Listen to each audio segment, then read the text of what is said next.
Okay, oh praise the Lord, oh praise the Lord. Shalom, brothers and sisters. Most I God bless you all. Happy Sabbath once again.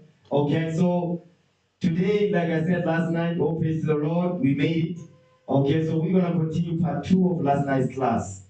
3 unclean spirits like frogs. Part 2. Okay, I'm gonna finish the class because I had to prepare for another one. So, oh praise the Lord, Lord's will, we can be able to do that as well. All right. Let's open up with the book of Daniel, chapter 8, verse 25, because that's where we left off last night. All right. Daniel 8, verse 25. Let's read it. The book of Daniel, chapter 8, verse 25. Go ahead. And through his policy. And through his what? And through his policy. The subject matter here is talking about the fourth beast. Okay. Give me that in Daniel 7. Okay. Daniel chapter 7. Read verse. Daniel 7, verse 7. Watch this. The book of Daniel, chapter 7, verse 7. Go ahead. After this I saw in the night visions, and behold, a fourth beast. A what? A fourth beast. A fourth beast. Okay, Daniel is seeing a fourth beast in his vision. Come on. Dreadful and terrible. It was dreadful and it's terrible. Go ahead. And strong exceeding. Mm-hmm. And it had great iron teeth. It had great iron teeth, meaning this kingdom, this fourth beast, had a great military. That's what the iron teeth make in reference to. Go ahead. It devoured and brake in pieces, and stamped the residue with the feet of it. Meaning those that came before it, read. And it was diverse from all the beasts that were before it. Read. And it had 10 horns. The 10 horns goes into the EU. Okay. The 10 horns goes into the EU. Understand that? Give me that in Daniel 2. We're going into the fourth beast here. Okay. Daniel chapter 2. Read verse 41. The book of Daniel, chapter 2, verse 41. Read. And whereas thou sawest the feet and toes. The feet and toes. Okay, come on. Part of potter's clay. And part of iron. The kingdom. The what? The kingdom. The kingdom. So this beast is a kingdom. Okay. This beast is the fourth kingdom that we read about in Daniel 7. Go ahead.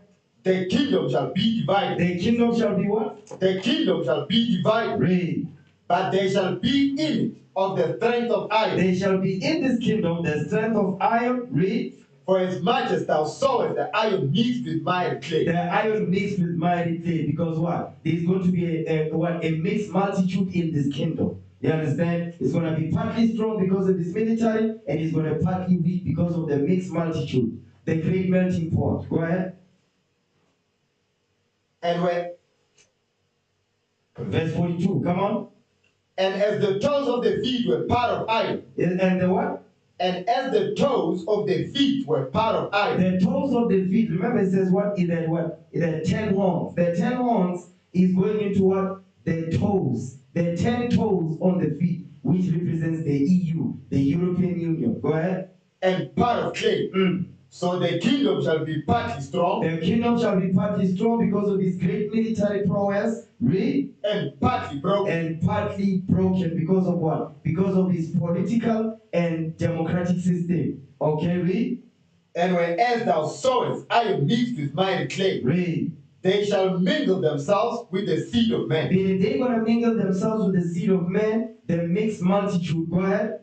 But they shall not cleave one to another. They shall not cleave one to another. Read. Even as iron is not mixed with clay. You see that thing? Because why? Because the nations that America has destroyed all these years, they are, guess what, where they at? They are in America. What are they going to do? They're going to destroy America from within. You understand? That's why they call them what? Sleeper cells. Okay? Now, go back to Daniel chapter 8. Daniel chapter 8. Okay? Give me Daniel 7. Daniel chapter 7, read verse 24. The book of Daniel chapter 7, verse 24. Watch this. And the 10 horns out of this kingdom. The 10 horns out of this kingdom. Because these 10 horns is the 10 toes. Okay? The 10 kings in Revelation 11. Go ahead. And the 10 horns out of this kingdom are 10 kings. 10 kings. The same thing that John the Revelator says in Revelation 17. Excuse me. Go ahead. That shall arise. And another shall arise after them. Read. And ye shall be diverse from the first. And ye shall subdue 3 kings. He shall subdue 3 kings. That goes into what? The German, the German-American War, the French-American War, and the war with the Spanish-American War, and the war of independence. Okay? Go ahead.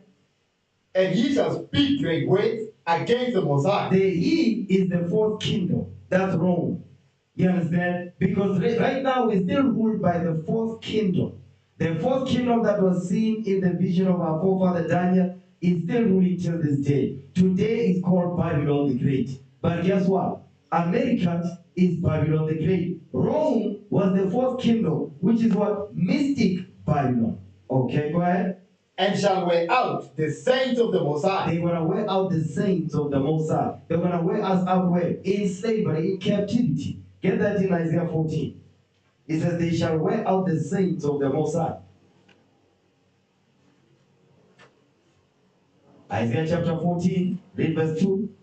The book of Isaiah, chapter 14, verse 2. Read. And the people shall take them and bring them to their place. Read. And the house of Israel shall possess them. We're going to possess the nations that are now possessing us. Go ahead. In the land of the Lord, for servants and handmaids. They're going to be our slaves. Read until they are no longer needed. Go ahead. And they shall take them captive. We're going to take these nations captives. Go ahead. Whose captives they were. Because we are their captives right now. We're going to take them captive because we are their captives. That's called justice. Read. And they shall rule over their oppressors. We're going to rule over their oppressors. That's the gospel. We're going to rule over our oppressors. That's the gospel right there. Come on. And it shall come to pass in the day that the Lord shall give thee rest from thy sorrow. The Lord is going to give us rest from our sorrow. That 1,000 years of rest, the Lord will give us the rest from our sorrow. Go ahead. And from thy fear. And from our fear, because now we are fearful, we're scared. We're serving the Lord with fear. Read. And from the hard bondage. And from the what? And from the hard bondage. The hard bondage. That's why it says, and he shall wear out the saints of the Most High because of the hard bondage. Read. Wherein thou was made to serve. Because we are made to serve hard bondage. They deal with us with rigor. You understand? That's what's been happening since they enslaved us in the 1600s, in the 1400s. You understand? Still happening till this day. Hard bondage. That's what we're going through. Okay? So, go back now. Give me Daniel now, chapter 8, verse 25 now. Now we know who's the subject. Okay? What's going on with this team? Are we good? No, sir. What's going on?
Go please to the Most High. Okay, now read Daniel 8. Daniel 8 verse 25. Daniel 8 verse 25. Brothers and sisters, we apologize We had some technical issues over there, but everything is restored now. All praise to the Most High. Okay, read that. Daniel 8 verse 25. The book of Daniel, chapter 8, verse 25. Read. And through his policy. And through his policy. The policy has talk about the American policy, the policy of America. Read. Also, he shall cause craft to prosper in his hand. He's going to cause craft to prosper in his hand. Because he uses his policies, his political policies to destroy nations. You understand? To strong arm nations to do their bidding. That's what they do. Read. And he shall magnify himself in his heart. He's going to magnify himself in his heart because they are proud. Read. And by peace. And by what? And by peace. And by peace. Because they say they bring peace to a nation, but really they are bringing war. They are bringing destruction. They are going to leave the people in an impoverished state. That's what they do. Go ahead. And by peace. And by what? And by peace. And by peace, come on. Shall destroy men. The peace is going into, guess what? They say we're coming for peace, in God we trust. That's what they say. But they say in gold, in oil, and in drugs that you have, we trust in that. That's the God they are talking about. You understand? Now show the people the picture. Show them the eagle. Yeah, you see that eagle right there? That's the symbol of America right there. That eagle. Okay, the big screen, why is it off? Okay, that eagle right there. You see on the right, the claw is holding the flowers and all that, and on the left you see it's holding arrows. Because the right side is like we're bringing peace, but on the left, there's arrows, meaning we're coming for war. That's the point. Okay, read that verse again, verse 25. Come on. The book of Daniel, chapter 8, verse 25. Read. And through his policy, also he shall cause craft to prosper in his hand. He's going to cause craft to prosper in his hand. Come on. And he shall magnify himself in his heart. He's going to magnify himself in his heart because, meaning what? There's none other but them. Read. And by peace. And by what? And by peace. And by peace, come on. Shall destroy men. They destroy men because they come in the name of democracy. They come in the name of religion, Christianity, white Jesus. That's how they come. But inwardly, guess what? They imagine how to overthrow you into a pit. Give me that in Psalms real quick. Okay. Give me the book of Psalms.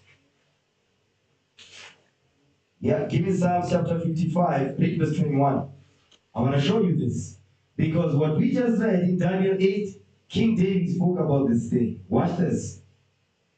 The book of Psalms, chapter 55, verse 21. Read. The words of his mouth were smoother than butter. You see that the words of his mouth, they are smoother than butter. That's why it says, and by peace shall destroy men. Go ahead. But war was in his heart. That's the key.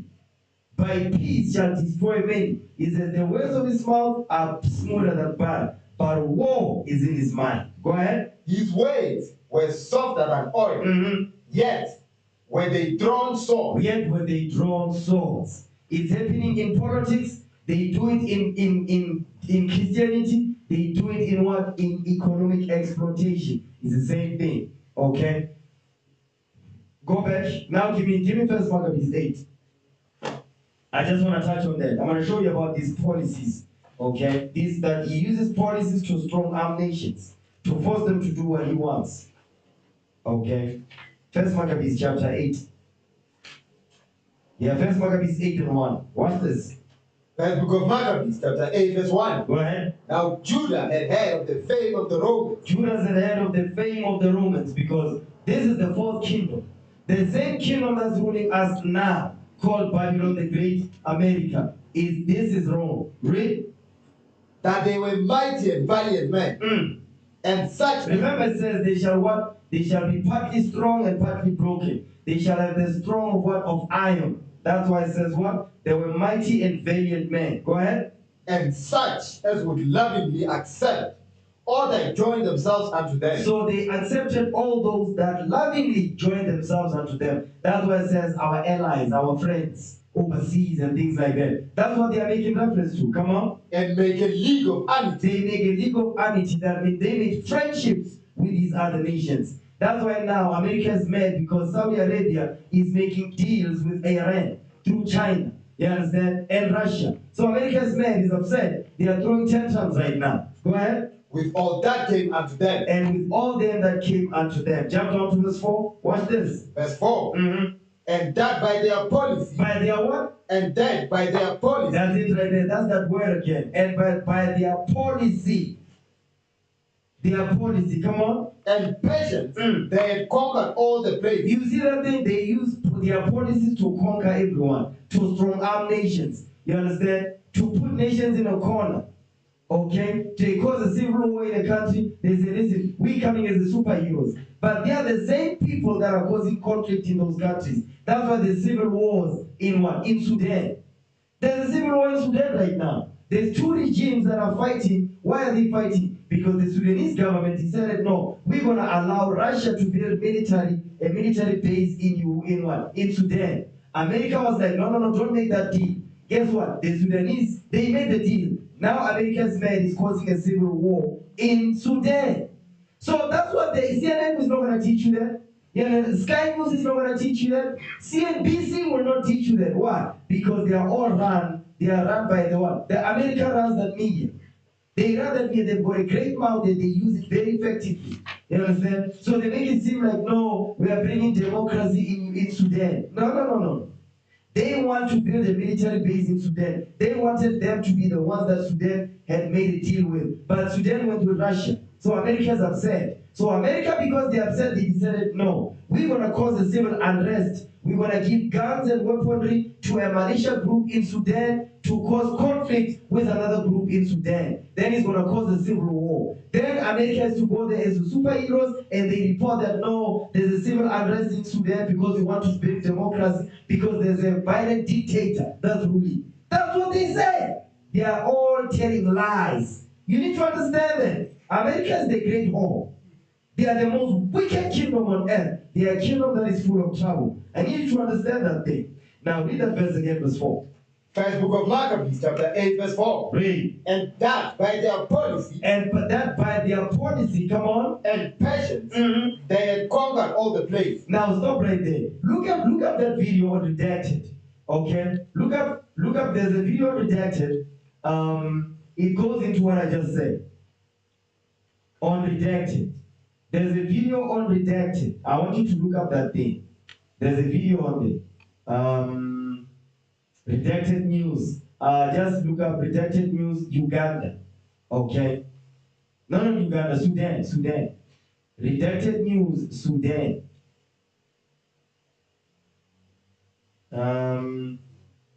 Yeah, scroll up a little bit. Let me see. Yeah, so 2 days ago, I think that might be the one. Yeah, scroll up a little bit. Up. No, down. Yeah, it might be this one. Yeah, click the second video. I think that's the one I want. Just hover over it. I want to see if there's a part where there's a brother. I think this might be it. No, but open the video. Don't play it yet. Just open it on another, and just move on the scroll bar.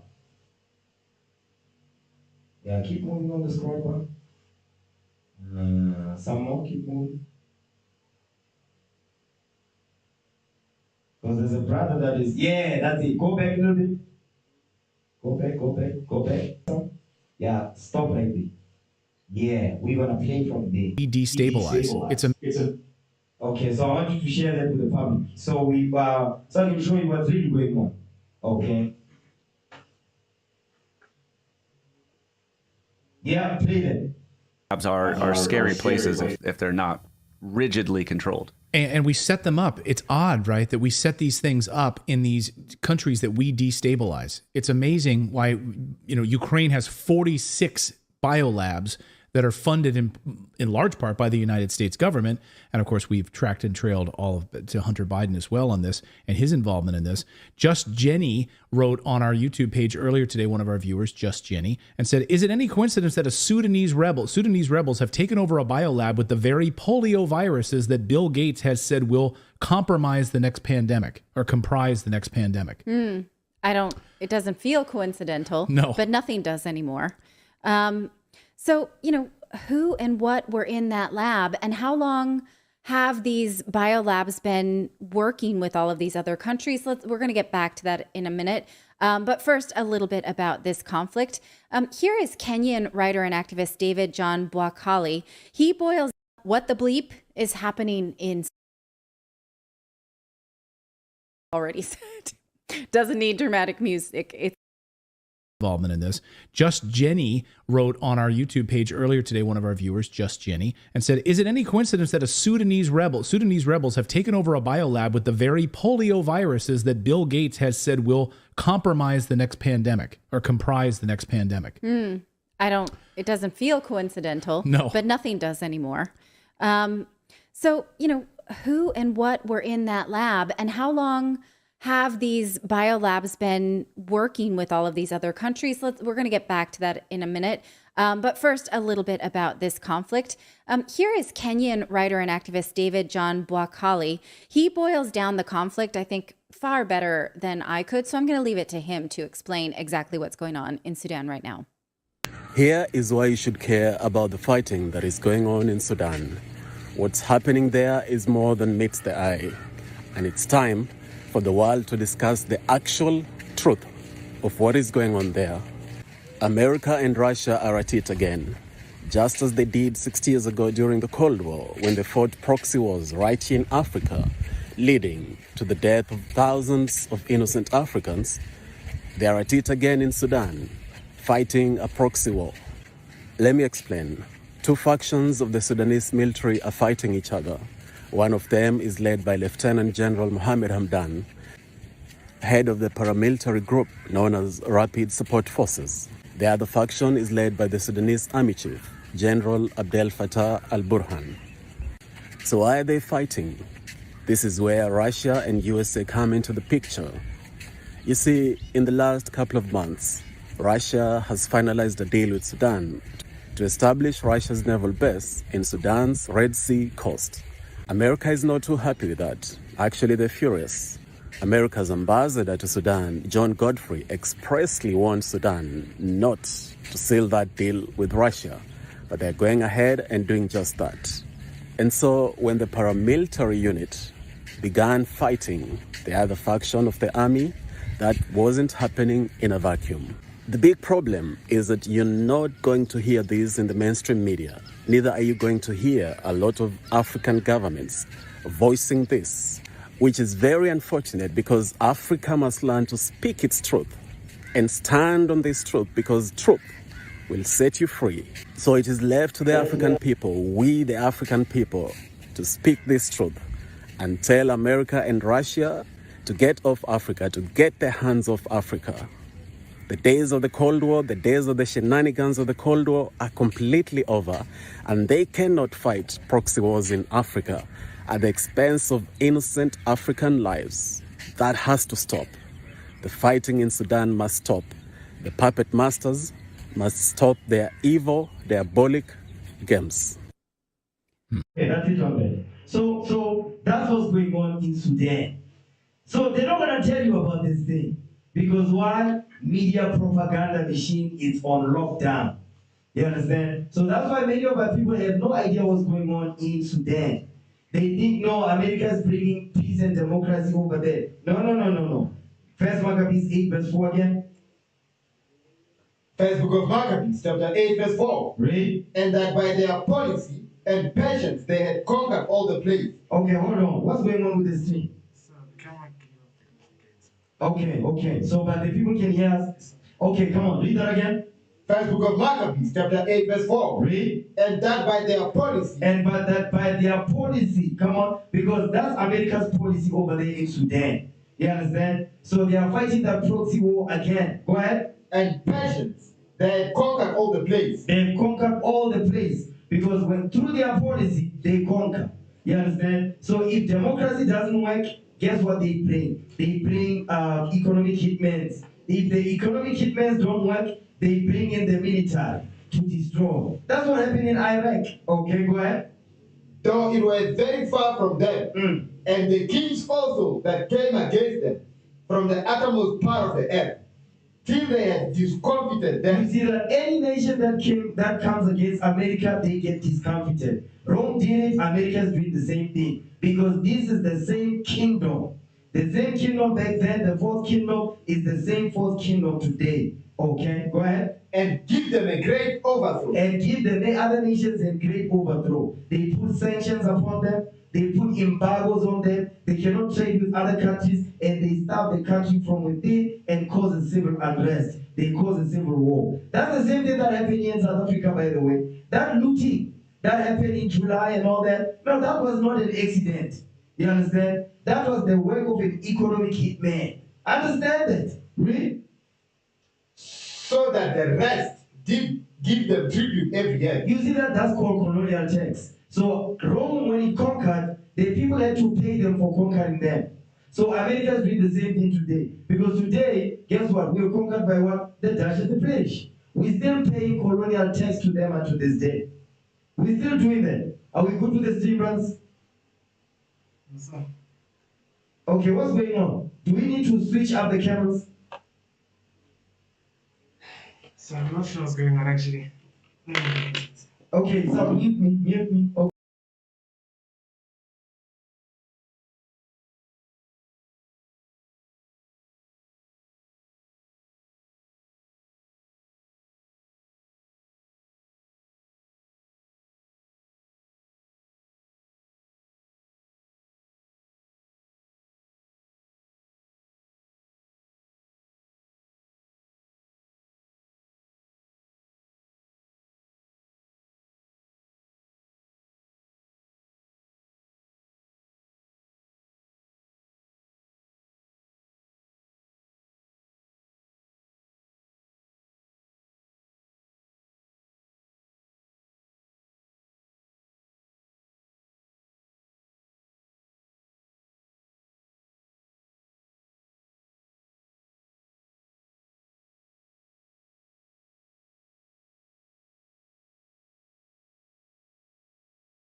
Once again, brothers and sisters online, bear with us, okay? We're having some technical issues, all right? So bear with us, okay? Where were we at? First Maccabees 8. Read verse 4, one more again for me. First book of Maccabees, chapter 8, verse 4. Read. And that by their policy and patience they had conquered all the place. You see that by their policy and patience, they had conquered all the place. Read. Though it were very far from them. Even though the nations were very far from them, but they had a long reach. America has a long reach. They rule all nations on earth. Even though they are not, even they might not be there, but they have a powerful influence over there. Go ahead. And the kings also that came against them. The kings that come, the nations that came against America, what happened? Guess what? They displaced them. They discomfited them. Okay, read. From the uttermost part of the earth. Mm-hmm. Till they had discomfited them. Read. And given them a great overthrow. You see that they give them the great overthrow. Read on. So that the rest did give them tribute every year. You see that? So after the America conquers all these nations, America still forced these nations to pay them colonial tax. We still pay colonial tax until this day. That's why Ramaphosa, when he came into office, not into power because he has no power. When he came into office to occupy that seat, guess what? He was forced to increase the VAT so that the colonial masters can be happy. Okay? Yeah, because that's what they do. Understand? Jump down to verse 13 now. First book of Maccabees, chapter 8, verse 13. Read verse 12 actually. Start at verse 11. First book of Maccabees, chapter 8, verse 11. Watch this. Because of their policies. This is what happens with this is what they do with their policies. Go ahead. It was told him besides how they destroyed and brought under their dominion all other kingdoms. You see that? They brought under their dominion all other kingdoms. That's what America is doing. We're reading the blueprint of the fourth kingdom that will rule in the fourth part of the earth. Read. And isles that at any time resisted them. You see that? So whoever resists America, guess what? They're going to suffer the consequences of that. Because what did Washington do? What Washington said, because I saw it was a White House briefing where they were asking, so what are you going to do should the anti-gay bill pass in Uganda? They said no. The one reporter asked, one of the White House correspondent, he said, is the U.S. gonna implement some kind of sanctions? That's what he asked. He said, if it will come to that, yeah, we will do it. Okay, go ahead. But with their friends and such as relied upon them, And with their friends and such as relied upon them, like South Africa, for instance, really, they kept amity. they kept friendships because South Africa is completely wholly given to America and the EU. Really?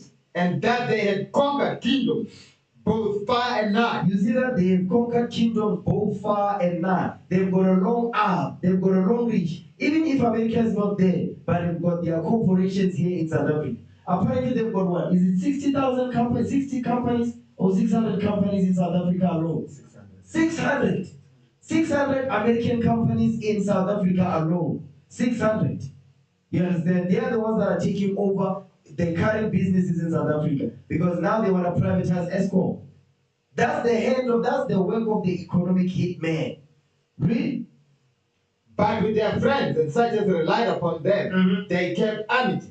They kept friendships with that they had conquered kingdoms, both far and nigh. You see that they conquered kingdoms both far and nigh. Go ahead. In so much as all that had heard of their name were afraid. You see that whenever they hear the name of America, they get afraid. Really? Also that whom they would help to a kingdom, those reigned. You see that? So whoever they would help to a kingdom, they ruled. So whatever president, guess what? They wanted to get rid of Msholozi. They did it. They wanted to get rid of Thabo. They did it. They wanted to put up Tumamina, Cyril Ramaphosa. They put him up. Whom they would help to a kingdom, those reigned. That's why Ramaphosa is sitting in that seat. It's not because of your vote, South Africans. You so-called South Africans, you think the reason why Ramaphosa is in office is because of your vote. Your vote don't mean nothing. You understand? We reading the real reason why he's in office is because of what? America. It's because of the EU, the 10 kings that support America. They are the ones that make sure that Ramaphosa is sitting in that seat.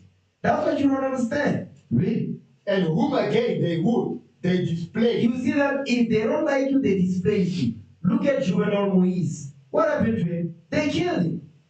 Our brother from Haiti, the president of Haiti, they displaced him because they didn't like that brother. What happened to the previous president? Look at Chavez. They put him to death.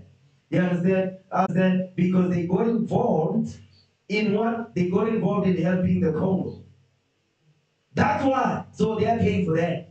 They are paying for that crime. Go ahead, and it wasn't a crime. They were helping their brother. They said, no. We are going to displace you instead. Go ahead. Yet, for all this. And another thing is, other African leaders, so-called African leaders, because they have been put in a corner. What Ramaphosa, they don't want to say nothing about the sanctions that are imposed on Zimbabwe. They don't want to say anything about what's happening in Namibia. You see, their mouth is the word, what's happening in Uganda, in Sudan. They are saying nothing. They should say, listen, what happened in Haiti with Juvenal Moise? What did Ramaphosa say? Nothing. Mom was the word. What did Julius Malema say? Nothing. What did they say? They said nothing about what happened to Juvenal Moise. Really? Yet for all this, none of them were a crown. You see that? None of them was a crown. Because if you're a crown, you are a king. So America's not going to allow that. If you were a crown, that means you are independent. You're autonomous. America don't want that. Really? Or was clothed in purple to be magnified thereby. Or clothed in purple, because purple is a royal color. So it says they are not clothed, meaning what? They are not magnified in any way. Really? Moreover, how they had made for themselves a senate house. A senate house, that's parliament. A senate house, that's parliament. That's why today you see in America, you see they are sitting in parliament all day. You see in South Africa, they are sitting in parliament all day, saying, Madam Speaker, honorable this, honorable that. Really? Wherein 320 men sat in council daily. They said they sit in council daily doing what? Consulting always for the people. They were there. Whoa. They are doing what? Consulting. Doing what? Consulting. Hold that. Go back to Psalms 83. You see, they are consulting always for the people. Let's see how they consult for the people. Psalms 83, read verse 4. Watch this.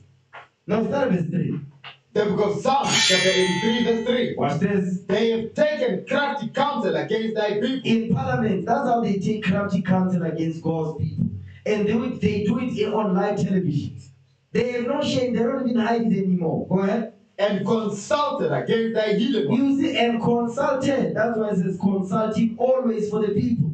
They consulted together with one consent. Come on. They have said, come, let us cut them off from being a nation. Let us cut the 12 tribes of Israel from being a nation. Because that's their job, to maintain how they destroy the 12 tribes of Israel. Go ahead. That the name of Israel may be no more in remembrance. That the name of Israel may be no more in remembrance. Go ahead.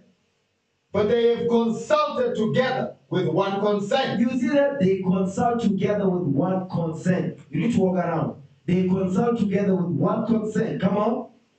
They are confederate against thee. They are confederate against the Lord and against God's people. Go back to 1 Maccabees 8. 1 Maccabees chapter 8. Okay, read verse 15. One more again. First book of Maccabees, chapter 8, verse 15. Go ahead. Moreover, how they had made for themselves a senate house. They made for themselves a senate house. That's parliament. Come on. Wherein 320 men sat in council daily. They sat in council. They sit in council daily. Read. Consulting. Doing what? Consult. You see that they consult together with one consent to destroy us. Read. Always for the people. Always for the people, the masses, particularly the 12 tribes of Israel. Go ahead. To the end, they might be well ordered. You see that to the end, they might be well ordered, meaning what? Brainwashed, indoctrinated, downtrodden, kept impoverished, at the bottom, poor education, poor medical health, poor living conditions, poor everything. Be kept a slave. That's what they do. Read. And that they were committed. And that they committed their own government. No. Read that right. Read it slow. Verse 16, one more again. First book of Maccabees, chapter 8, verse 16. And that they committed their government to one man every year. You see, they commit to their government one man every year. We do it every 4 years. That's why now, 2024, you see, abattoir, because they have an unclean demon on them. Really? Who ruled over all their countries. You say, who ruled over all their countries? Because America ruled over all countries on earth.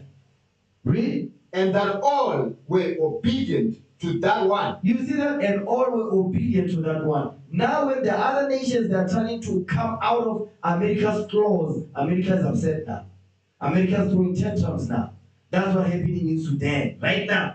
Really? And that there was neither envy nor emulation among them. You know why there was no envy and emulation among them? Because America was that powerful and formidable empire that's sitting on top of them. The same thing that Antiochus did, that's what America is doing right now. Really? In consideration of these things. Okay, jump down to verse 18. Watch this. Verse 18. And to entreat them that they would take the yoke from them. For they saw that the kingdom of the Grecians did oppress Israel with servitude. You see that the Greeks were oppressing Israel with servitude. That's why Judah Maccabee, he made a treaty, you understand, with the Roman Republic in 161 BC. But that didn't last long, you understand? Really? They went therefore to Rome, which was a very great journey, and came into the Senate, where they spake and said. Now they spake to the Romans, read.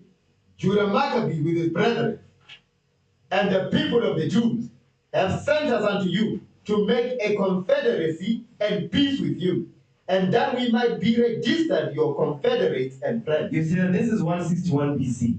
Go ahead. So that matter pleased the Romans well. And this is the copy of the epistle which the Senate wrote back again in tables of brass and sent to Jerusalem. And there they might have by them a memorial of peace and confidence. So what the treaty that the Romans did with our forefathers, Judah Maccabee, guess what? It was completely misused by the scribes and Pharisees during the time of Rome, when Greece was completely swallowed by the Romans. You understand? And I'll prove it, because that's what you are seeing right now. Watch this. Give me that in John, okay?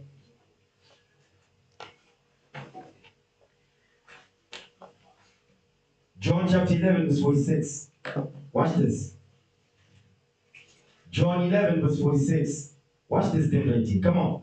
The book of John, chapter 11, verse 46. Read. But some of them went their ways to the Pharisees and told them what things Jesus had done. Because this is when Christ walked the earth now. Now he was doing many miracles, healing the people and teaching the people the word of God. Read. Then gathered the chief priests and the Pharisees a council. You see that? So they are doing the complete opposite of what Judah Maccabee has set up. They are doing the complete opposite. Read. And said, what do we? For this man doeth many miracles. If we let him thus alone, all men will believe on him. Go ahead. And the Roman. And the what? And the Roman. Now this is under the Roman Empire. Go ahead. Shall come and take away both our place and nation. You see that? Because guess what? What the treaty that they made, you can see where it changed over time. The treaty that they made, it changed over time. Because it got to a point where they started to do the bidding of Rome. They started to do the bidding for Rome and to despise and neglect their own people. That's what the scribes and Pharisees was doing. So they hated their own nation. That's what happened here. Understand that? Okay? So now, go back to Daniel. Daniel 8 verse 25. Because with their policy, they strong-arm nations to agree and accept their demonic policies. One of those policies that is happening right now currently is the homosexual LGBT bill that the other African nations, they are saying, we're not going to take that. We don't want that. They sent Kamala Harris because she looked like she's a black woman. No, that's an Indian woman. She's an Elamite. Okay? They are sending her to Ghana to convince the people of Ghana to accept that. Obama, they sent Obama because when Obama was in office, they sent Obama to Kenya to convince the people of Kenya to accept that. The Kenyans said, no, we're not taking that.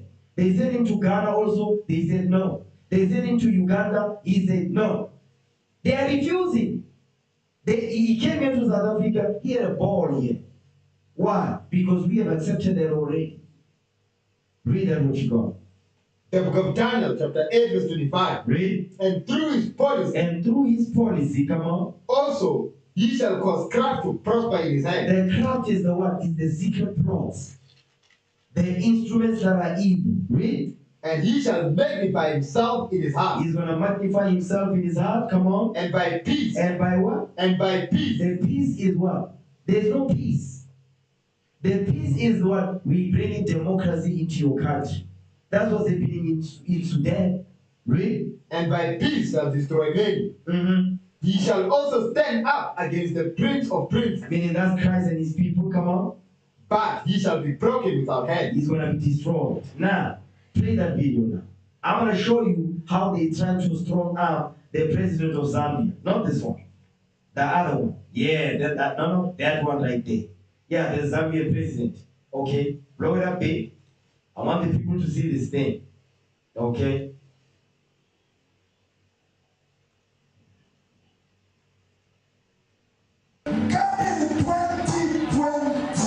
Zambia is a religion.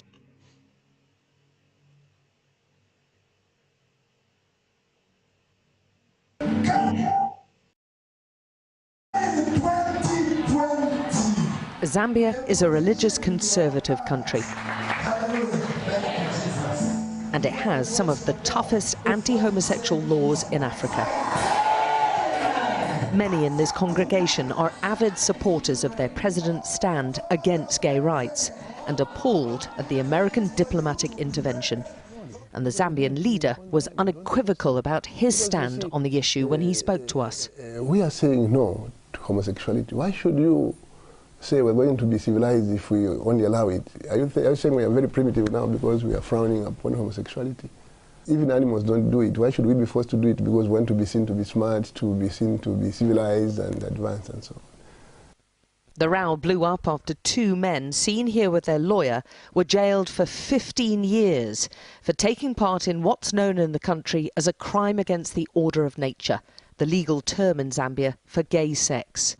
When the president doesn't want to hear what I have to say, he gets all the attacks. America's top diplomat in Zambia, in the light suit, appears to have had a cordial... You see, that right there, that's an economic hitman. They call him a diplomat, okay? You see, they are using political correct terms, so you don't suspect why he's here. He's here to strong arm the Zambian president. That's what he's here for. Okay, go ahead. Relationship with the Zambian leader up until now. Here he's being shown around the State House gardens in Lusaka. But the US diplomat said he was personally horrified at the jailing. And in an uncharacteristically tough statement for a diplomat, the ambassador lambasted the government for corruption, said poachers got lighter sentences, and went on. Decisions like this oppressive sentencing do untold damage to Zambia's international reputation by demonstrating. It says what Zambia is doing, it says what? It says these sentences do untold damage to Zambia's international reputation. You know what that means? This is code word to say, we're not gonna fund you. We're not gonna give you aid. We're gonna put sanctions on you. We're gonna have embargoes, we're gonna put embargoes on you. Read? Play on. Demonstrating that human rights in Zambia is not a universal guarantee. Hi, I'm Dan Foote, the new United States Ambassador to the Republic of Zambia. It's all... You see that? So this guy, he's an economic hitman. He's an economic hitman. And the people that he works with is the corporations that are in Zambia that are American companies in Zambia. Their job is to make sure to destabilize the economy down there. Read? Play on. So different from the American ambassador's welcoming video on taking up his post in Zambia. More importantly, we can't wait to engage with the people of the country. That's it right there. Because they went to the president says, hell no. So now he's saying, we cannot wait to engage with the people. Meaning what? Go to the civilians. Again, the leader does not agree. Deal with the flock there. Go ahead.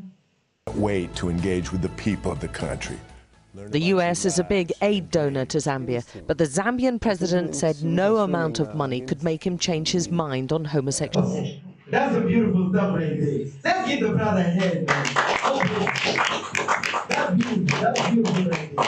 He says no amount of money is going to change my stance on gay rights. Okay? Play on.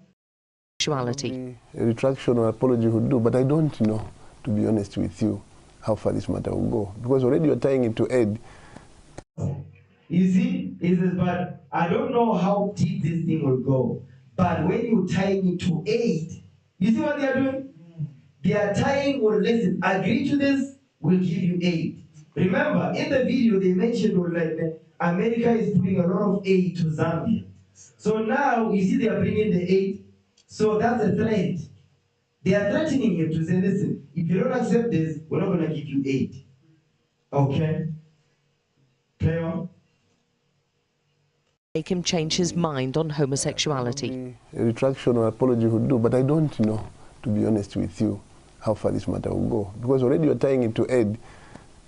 If that is how you're going to bring your aids, then I'm afraid the Western can leave us alone in our poverty, and we will continue scrounging and struggling and see how we can get going. The president... Pause.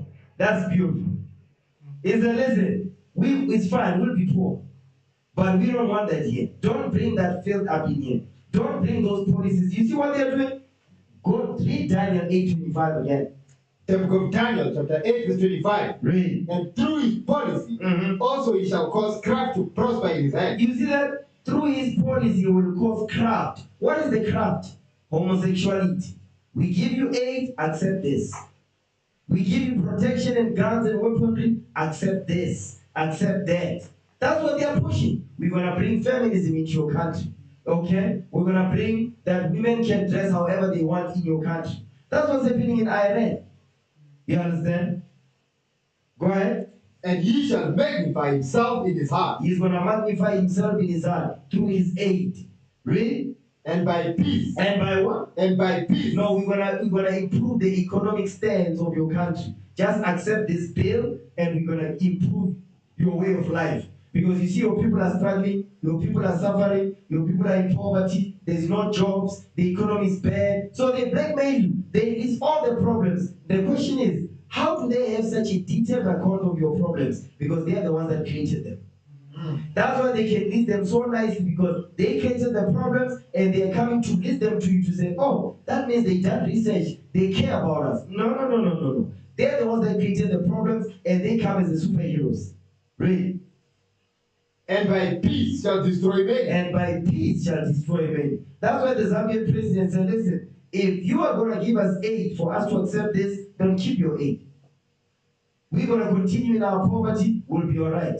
So that's a good mindset. If all the African presidents could do that, can think like that, you know what's going to happen? That means they will be able to come together and use the raw materials that we know we produce and get to, guess what? Manufacture. Do manufacturing. Right now, they don't want us to manufacture nothing. They just want us to be producers of raw materials, and that's it. That's some evil stuff. Doesn't mean we cannot manufacture. Of course we can. But guess what? That's what they teach our people even in the schools, that you cannot manufacture. You need this. Right now, what's happening with ESCOM? They say, no, we need a generator from Germany. Why do we need to go all the way to Germany to get a generator?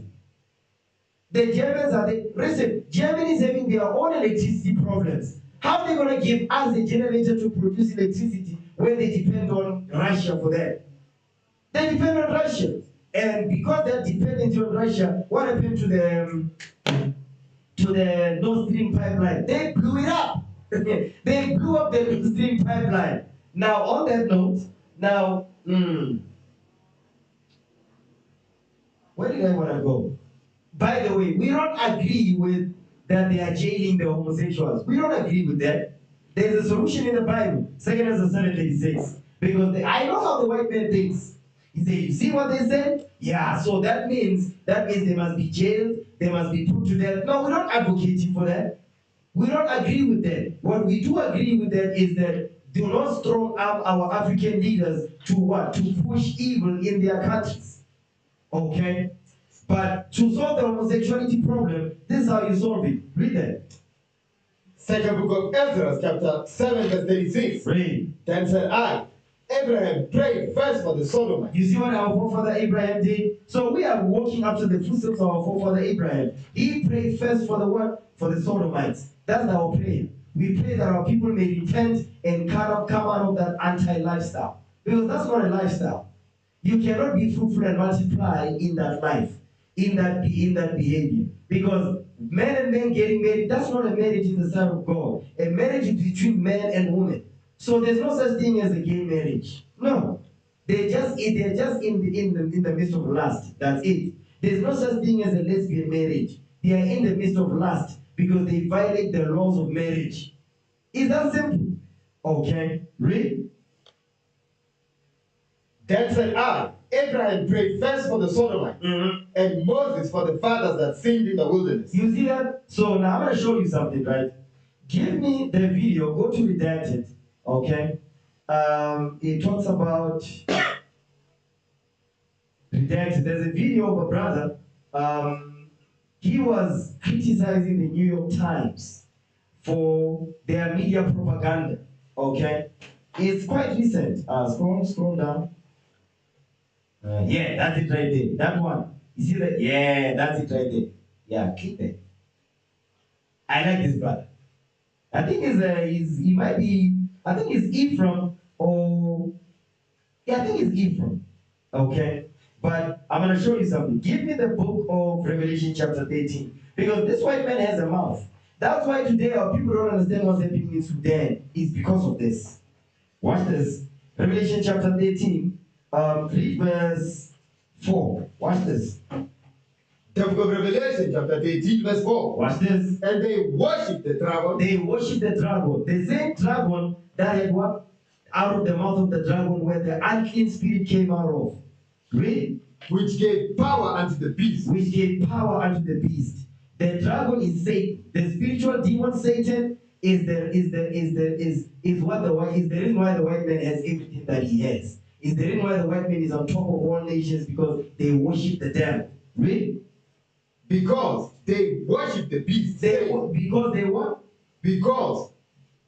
And they worship the beast, saying, Who is like unto the beast? Who's like unto the beast? The beast is America. Because America, the EU, the entire Caucasian race, they worship Satan. That's why they're able to have what they have. That's why they're able to go to space. That's why they're able to land on the moon. That's why they're able to they sent 2 rovers to Mars. That's why Elon Musk is blowing up like the World Trade. Yes, because why? Because they worship the atomic bomb on Hiroshima and Nagasaki in 1945. Go ahead. And there was given unto him a mouth. You see, there was given unto him a what? A mouth. A what? A mouth. You see, there was given unto him a mouth. The media. You see, the white man has the power of the media behind him. And he uses it very well, very effectively. Okay, come on. Speaking great things. They speak great things using the media. They speak evil of us. They speak evil of the Lord. They speak evil of God's people. They speak evil of the angels. They portray demonic images. They say, no, the angels are white. It's naked white babies with wings. Read. And blasphemies. And what? And blasphemies. The blasphemies is going into the Christian church. The false prophet. Read. And power was given unto him to continue 42 months. 360. Go ahead. And he opened his mouth in blasphemy against God. They blaspheme God in the churches, come on. To blaspheme his name. They blaspheme his name, that's why they say what? They say no, they are God now on earth. Read. And his tabernacle. Mm-hmm. And them that dwell in heaven. And them that dwell in heaven. That's the angels in them. The Most High God, Christ in them. That's how they blaspheme. Now, play the video. This man was given a great mouth to speak evil things. Play that video. Watch this. Well, a video has gone viral from Jose Vega. He confronted the editors of the New York Times, the Washington Post, the Los Angeles Times, and Reuters before being thrown to the ground by the dean of Columbia University. So bad that they even threw the brother on the ground. They were holding him down and threw him out. And I think it's at the university. They invited the editor of the New York Times. Okay, the Daily Mail, whatever they call them. Guess what? This is what he had to say. Watch this. Before being thrown to the ground by the dean of Columbia University, thrown to the floor for asking tough questions about the Nord Stream pipeline, Seymour Hersh, about journalism in general, and why these newspapers are refusing to cover one of the biggest stories of the last century. Watch this video. One with Seymour Hersh because it's a policy and press hall event, so shouldn't we be talking about the Nord Stream since that's the biggest story of the century? And you guys, you know, I mean, you have the executive editor of the New York Times there who came out with a phony story to try and block Seymour Hersh. It's just kind of funny how that happened, you know? I mean, did you even acknowledge Seymour Hersh? All of you are executive editors of papers that broke Pentagon, My Lai, Watergate. Is this the same papers or not? I mean, is there anything you've gotten right in the last 20 years, or am I mistaken about that? I mean, it's just kind of funny because Iraq, wrong. Syria, wrong. Russiagate, really wrong. Okay, I mean, the list goes on and on. So the last thing you could do to try and actually fix your reputation is acknowledge that through leaks, we had to find out that Zelensky was going to bomb Moscow on the anniversary. I mean, if you're so impartial, shouldn't you at least say, right, that Zelensky was going to bring us on the verge of World War III? That seems pretty fair. While Julian Assange rots in prison, all of you got, you know, fat checks because he's in jail for doing your job. And you know what? Tucker Carlson ain't no Seymour Hersh, but he did something you guys are scared to do. Speak the truth and actually be critical of the war, which is why he was actually fired from Fox, because you are all cowards. Every single one of you. None of you have actually had any relevancy. And you know what? The mainstream press is now dying. Nobody's ever going to listen to you again. You have no credibility with the public. The only people who care about what you have to say are elite assholes who have nothing productive to say anymore. And it's dying off. So will you at least say something, either about Nord Stream or Ukraine or the fact that Zelensky brought us to the verge of World War III and the only reason we knew about that was through leaks? Go ahead. It's a free speech event, right? You guys are the press. Let's say something here. Mr. Khan, come on. You know, you're the executive editor of the New York Times, you know. I'm just trying to get into some good trouble here, man. Woo, listen, Karen, get out of my face for a second. I got to talk to these gentlemen. Okay. Well, I just want to hear what they have to say. Go ahead, I'm done. Wait your turn. Wait your turn. You're not going to tell them to you. Come. Wait your turn. You could project if we can't. I would just say I think it's important to hear everybody's point of view. Yeah. So thank you. All right. I do think that we need to give our moderator a chance to ask other questions. We're on the verge of World War III. Some of the people in the audience also do so. Thank you. Really, thank you. Say something about this bombing. We blew up the Nord Stream pipeline. Listen, don't stand there while there are people rotting in prison. Nobody said anything about Uhuru, right? The socialists who are in jail for being critical of this war. God damn it. Let's go. Let's go. At least say something about the people in jail for being critical of this war. They don't deserve to be in prison right now. So of course. So that's it on that. So, but I'm showing you. You see, they're making him look like he's crazy. No, the brother's not crazy. He's completely lucid and is of a sound mind. And everybody in there, guess what? They're just riding on the propaganda train. I told you, brothers, watch the news. See what's going on in the world. Don't be a sleepist. Okay? That's why it says, watch as well as pray. Get off the Atlanta housewives and stop watching porn on YouTube and stop watching Rihanna twerking on TikTok. Stop watching them. Watch the news. See what's going on in the nation. Okay? Now, give me that in 1 Ezra 5 verse 72. Watch this. 1 Ezra chapter 5 verse 72. Watch this thing. Because they've got a mouth and they use it very, very effectively. Okay? Look at that. Because when you look at the e-news, like ENCA, they're just pushing propaganda. They're not reporting anything significant. You understand? You mean to tell me, Uri, the thing that happened with Chavo Besta is the greatest news that you can report? Every time when you switch on the news, that's what you hear. That's what you see. Is that the only thing they can report? No.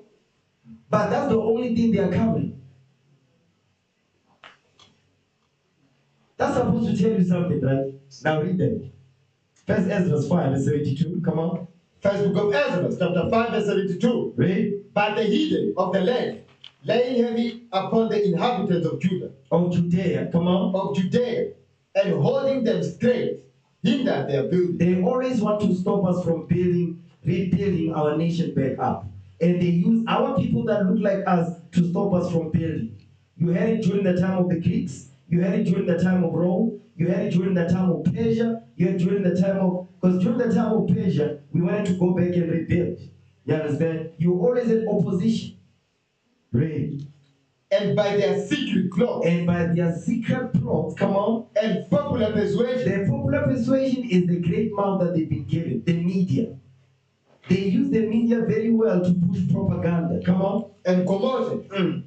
They hindered the finishing of the building. They stopped the finishing of the building. Come on. All the time that King Cyrus lived. Reign. So they were hindered from building for the space of 2 years until the reign of David. You see that?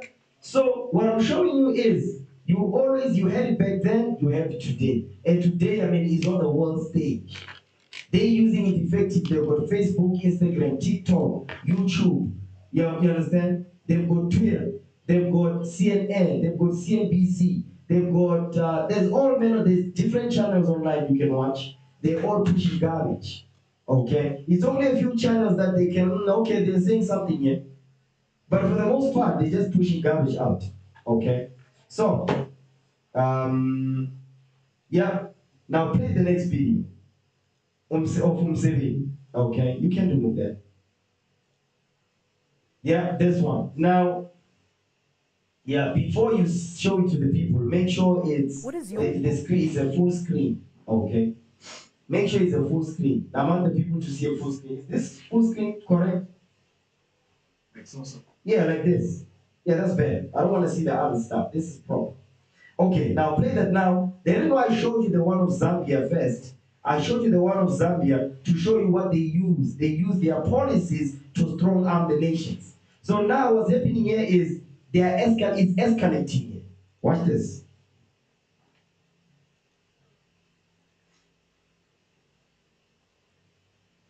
Your message to Western human rights groups, to President Obama, respect, to lesbian, gay, bisexual, and transgender people. Respect African societies and their values. Move it back because it is coming in quite low. Okay, play. What is your message to Western human rights groups, to President Obama, respect, to lesbian, gay, bisexual, and transgender people? Respect African societies and their values.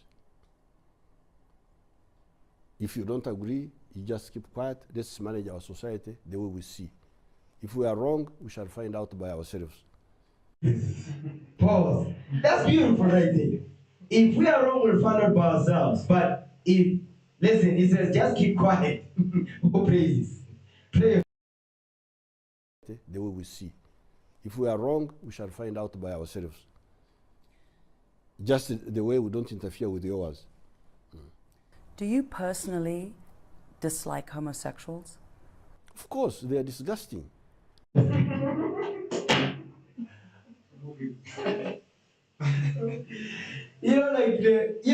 people, they have no breaks. They just take like it is. You understand? Keep praying. What sort of people are they? How can you go? I never knew what they were doing. That's how I've been told recently that what they do is terrible, disgusting. But I was ready to ignore that if there was proof that that's how he's born, abnormal. But now the proof is not there. Awesome. You see, Caucasian News Network. But what you need to understand is that you see what's happening here. They want to, or one of like they even had this clip to say no. The Ugandan president says homosexuals are disgusting. But let's hear what the Bible says. Okay, give me that in Leviticus 18.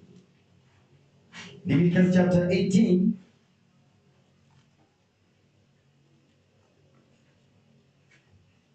Give me Leviticus chapter 18. Read verse. Yeah. Verse 22. Read that.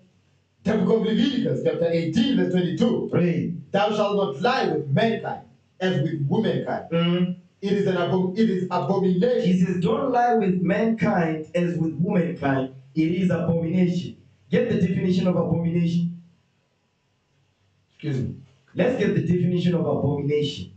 Okay? Because we're using biblical words here. Let's see what the Mosiah has to say. Okay? Yeah. Now read that. Definition of abomination. Read. A thing that causes disgust or loathing. You see that? So Museveni is completely biblical if we have to be completely true. We are being biblical right now. He's being biblical. So we basically reading what the Bible says. Read that part again, the definition of abomination. The definition of abomination. Mm-hmm. Now, a thing that causes disgust or loathing. You see that? We don't hate our brothers and sisters that are in that life, but they must repent. We don't agree with their life, the way they live. They must live according to what does say the Lord. You understand? So they must repent. They must repent from that lifestyle. Okay? So, give me Romans 1 verse 26 because they're going to say, I know because I know how a Christian think. I know how the white man thinks. They're going to say, but that's the Old Testament. Watch this. Because you know, we're always going to have the white man's bulldog, the black woman. Okay? Yeah.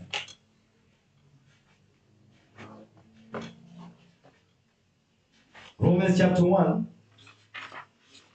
Because listen, I know right now the white man's lieutenant is online.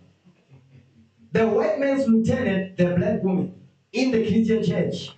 You understand? They're going to say, no, but that's the Old Testament. You know, in Jesus loves you no matter what. Let's hear what Jesus has to say. You understand?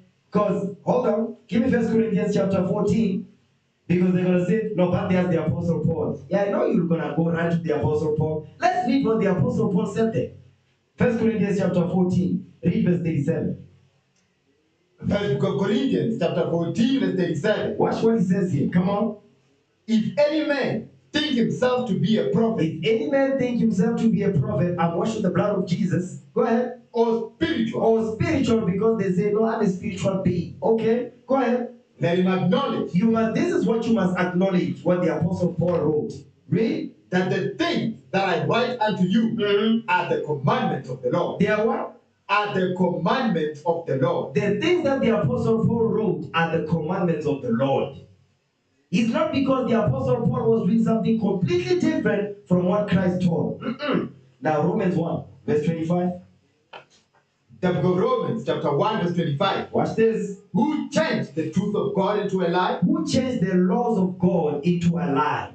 Well, how do they change the laws of God into a lie? They say the laws of God are done away with. That's what they push in the Christian church. Read. And worship and serve the creature. And worship and serve the creature. Read. More than the Creator. They don't serve the Lord. Read. Who is blessed forever. Amen. Amen to that. Go ahead. For this cause. Because of this, because they worship the creature more than the Creator, the creature, they worship the creation. They worship themselves. That's why they do this transformation surgery. Men become women, women become men. They say no, because that's how I feel. Because the gender that was given to me at birth is not the gender that is actually my actual gender. That's my gender, because gender is a social construct. That's what they say. Read. God gave them up unto vile affection. You see what? You see that? Because they are liberals. Remember what we read in Isaiah? Go back to Isaiah 32, verse 5. It says, because they worship the creature more than the Creator, it says, God has given them up unto vile affections. Vile affections is disgusting affections. Now get the definition of vile. I think I might have said that. Now read it. The book of Isaiah, chapter 32, verse 5. Watch this. The vile person. The what? The vile person. The vile person. What is the vile person? The abominable person. Vile is abominable. The abominable person is the vile person. Come on. Shall be no more called liberal. Read. Nor the child said to be bountiful. Now read the definition of vile now. Let's read the definition of vile. Because the Lord says He's given them up unto vile affections. Okay, come on. Definition of vile. Adjective. Extremely unpleasant. Extremely unpleasant. Okay, go ahead. Next definition. Morally bad. Because homosexuality is morally bad. It's against God. Go ahead. Wicked. Wicked. Now read the synonyms. Similar. Foul. Nasty. What? Nasty. Now go to the second row. Read the second row. Dreadful. Abominable. What? Abominable. There it is. So the vile person is the abominable person. It says it is abomination. It's the same thing we read in Leviticus 18, verse 22. Go back to Romans 1, verse 26 again. Yeah, we read in the New Testament now. Okay, not my Jesus. Yes, your Jesus, the black Messiah. Read that. The book of Romans, chapter 1, verse 26. Read. For this cause, God gave them up unto vile affections. God has given them up unto vile affections, abominable affections. Go ahead. For even their women did change the natural use into that which is against nature. You see, this is the women have changed their natural use. What is a woman's natural use? To give birth to children, to fall pregnant, be a mother. That is the woman's natural use. Read. And likewise, also the men. The men now also, they have also changed their natural use. Go ahead. Leaving the natural use of the woman. Meaning now the men have left the natural use of the woman. Because men and women have sex, children are born. That's how we become what? Fruitful and we multiply. A man and a man cannot be fruitful, nor can they multiply. A woman and a woman cannot be fruitful, nor can they multiply. That cannot happen. Read. Bent in their lust. Now that's the key right there. He's telling you they are bent in their lust. The reason why they're dealing with one another is because of lust. It's not because of love. Because that's what Obama said when he was having a debate with the Kenyan president. He said, no, but they pay tax, they don't steal, they love each other. No, it's not love, it's lust. Read. burned in their lust. They are burned in their lust. Come on. One to one another. One to one another. Come on. Man with man. Waking that which is unseemly. Waking that which is unseemly. Get the definition of unseemly. It says man with man, waking that which is unseemly. We're reading Bible, okay? We're going to read the Bible. You don't like the Bible? Well, you're in the wrong place. You're watching the wrong show. You're watching the wrong class. Okay, this is the good news. Read what you got. Definition of unseemly. Adjective. Of behavior or action. Read. Not proper or appropriate. You see that? Behavior that is not proper, behavior that is not appropriate. Okay? Now go back. First book of Romans? No, not the first book of Romans. I've never seen that. Romans chapter 1, read verse 27. Follow this, sir. Come on. The book of Romans, chapter 1, verse 27. Read. And likewise also the men, leaving the natural use of the woman. They left the natural use of the woman. A woman's natural use is to deal with the man. A man's natural use is to deal with the woman. That's it. That's why even the Zambian president said that even the animals don't do it. Why should we do it? Really? Banned in their lust. They are banned in their lust. You don't see animals doing that. But you see, Esau is so demonic, right? Now, you know what Esau is trying to do when you watch the Discovery Channel? What he does is that he's trying to get other animals to jump on other animals of the same sex to say, you see, it's even happening in nature. I've seen that. Listen, this white man is the damn devil the Bible speaks of. So because he's realizing what that's the argument we're using. But even the animal kingdom don't do that. So now Israel's trying to find a way to make it so that he can say, but listen, there's a video where a male lion was dealing with another male lion. You see, it's even happening in nature. This white man is vile. You understand? Really? Banned in their lust. They are banned in their lust. Come on. One to one another. One to one another. Man with man. Waking that which is unseemly. Waking that which is inappropriate. Really? And receiving in themselves that recompense of their error, which was meat. Which was what? Which was good for that sin. But guess what? They can repent. That's what we push. They must repent. We don't hate them, but they must repent. It's that simple. Okay? Understand that? Now play the next video.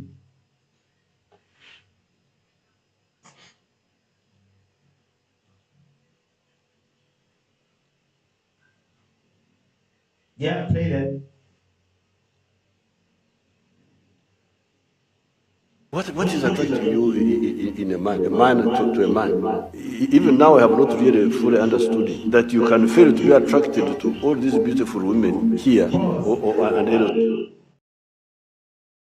What is it that is making you to be attracted to another man? So you are failing to be attracted to all these beautiful women. That's what we read in Romans. Leaving the natural use of the woman. That's what we just read. Okay, go ahead. What is attracting you in a man to a man? Even now I have not really fully understood it, that you can fail to be attracted to all these beautiful women here and elsewhere, and you are attracted by a man. That's a very serious matter. It means there's something really wrong with you. We don't do things like that. This is enough for people. We don't do things like that. Play on. You go into your house. Why do you have to? Why do you come to us? How you are kissing? How you?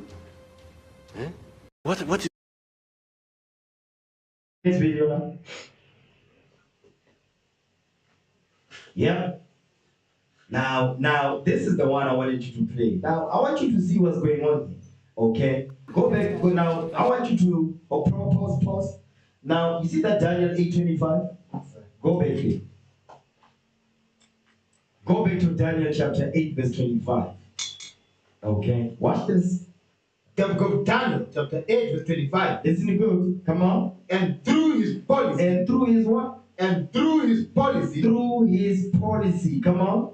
Also, he shall cause craft to prosper in his hand. Pause right there. Now, I want you to see something. Through his policy, he will cause craft to prosper in his hand. Now, get Revelation chapter 13 now. Read verse 16. The book of Revelation, chapter 13, verse 16. Watch this. And he causes all, both small and great. You see, both small nation and great nation, come on. Rich and poor nations. Free and bond. Free and bond, come on. To receive a mark. The mark is sin, policy. Daniel calls it policy. Here, John the Revelator calls it a mark. But the simplest term to use here is sin. Sin, read. In their right hand. In their right hand, meaning you agree with it, read on. Or in their forehead. Because what? Because you support it, read. And that no man might buy or sell. You see that part right there? That no man might buy or sell. This goes into trade. Meaning what? They put sanctions on you. You cannot trade with other nations. You cannot do business with other nations. So therefore, guess what? You cannot do import or export. So it causes a civil unrest in your country. Guess what? Now there's a civil war. Guess what happens? They say, no, there must be a regime change. Isn't that what happened in South Africa? It's the same thing that happened here. Go ahead. Save he that had the mark. You see, save he that had the mark. That is accepted America's policy. Read. Or the name of the beast. Or the name of the beast. Read. Or the number of his name. Or the number of his name, which is 666, the number of destruction. But the point here is showing John the Revelator is saying, listen, because you cannot do trade with other countries. If America says you can't, we put sanctions on you. Look at Zimbabwe. Look at Haiti. You understand? Those countries are impoverished. I mean, Haiti is one of the most impoverished states on the earth. Okay? Look what's happening in Venezuela. They're eating out of dustbins. The countries that are producing oil, they are eating out of dustbins since they killed Chavez. You understand? Read that verse again, verse 16. No, verse 12, verse 17. The book of Revelation, chapter 13, verse 17. Read. And that no man might buy or sell. You see that no country, great or small, might buy or sell. Come on. Save he that had the mark. Save he that had what? The policy of America. Go ahead. Or the name of the beast. Or the number of his name. You see that thing? So that's what we just read in Daniel 8:25. Is what we read in 1 Maccabees chapter 8. Now play the next video now. Listen good. Thank you. Hello, Admiral. Yeah. Yes. Hi. Two questions. First one, following up on current. Thank you. Hello, Admiral. Yeah. Yes. Hi. Two questions. First one, following up on Kareen's statement about Uganda and what Secretary of State has already said. Is there anything like sanctions or some other concrete measure being considered by the US side if this law should take effect? Yeah, well, you see that they are in the same mind. Even the journalists, they are asking them, or is there some kind of measure or punishment, some kind of sanctions that the US is going to impose on Uganda should this anti-gay bill right be passed? Well, that's what is it that, because these all have one mind. These all have one mind because you could have simply asked, but those people over there, they have their own government, they are independent. So why would the US want to impose sanctions on that country when that country is independent from you? They're not going to ask that, because if you ask that question, that journalist will never be allowed to come back here. Because there's a black journalist. Because remember, there's a White House correspondent, not White House correspondent, but I think she's a Speaker of the House. It's a sister. It's a sister with blonde hair and all that. She doesn't like a brother who's from Cameroon. The brother is asking tough questions. So much so that I think a couple of days ago, she even left the White House. She left the podium and left. She got mad so much at the brother, she left. Because the brother is asking tough questions. You understand? Play it again from the beginning. Thank you. Hello, Admiral. Yeah. Yes. Hi. Two questions. First one, following up on Kareen's statement about Uganda and what Secretary of State has already said. Is there anything like... You notice the accent. Play it again. Pay attention to the accent. Understand what we read in Daniel 7, what we read in Daniel 2, okay, what we read in Yeah, Daniel 7 as well. 24, I think. Listen up. Thank you. Hello, Admiral. Yeah, yes. Hi. Two questions. First one, following up on Kareen's statement about Uganda and what Secretary of State has already said. European. You see, that's an English accent. So what he's asking is asking the same question he is asking is the same things that the EU is thinking regarding what Uganda is doing. Because these all have one mind. This guy's from England. Okay, he's British. Play on.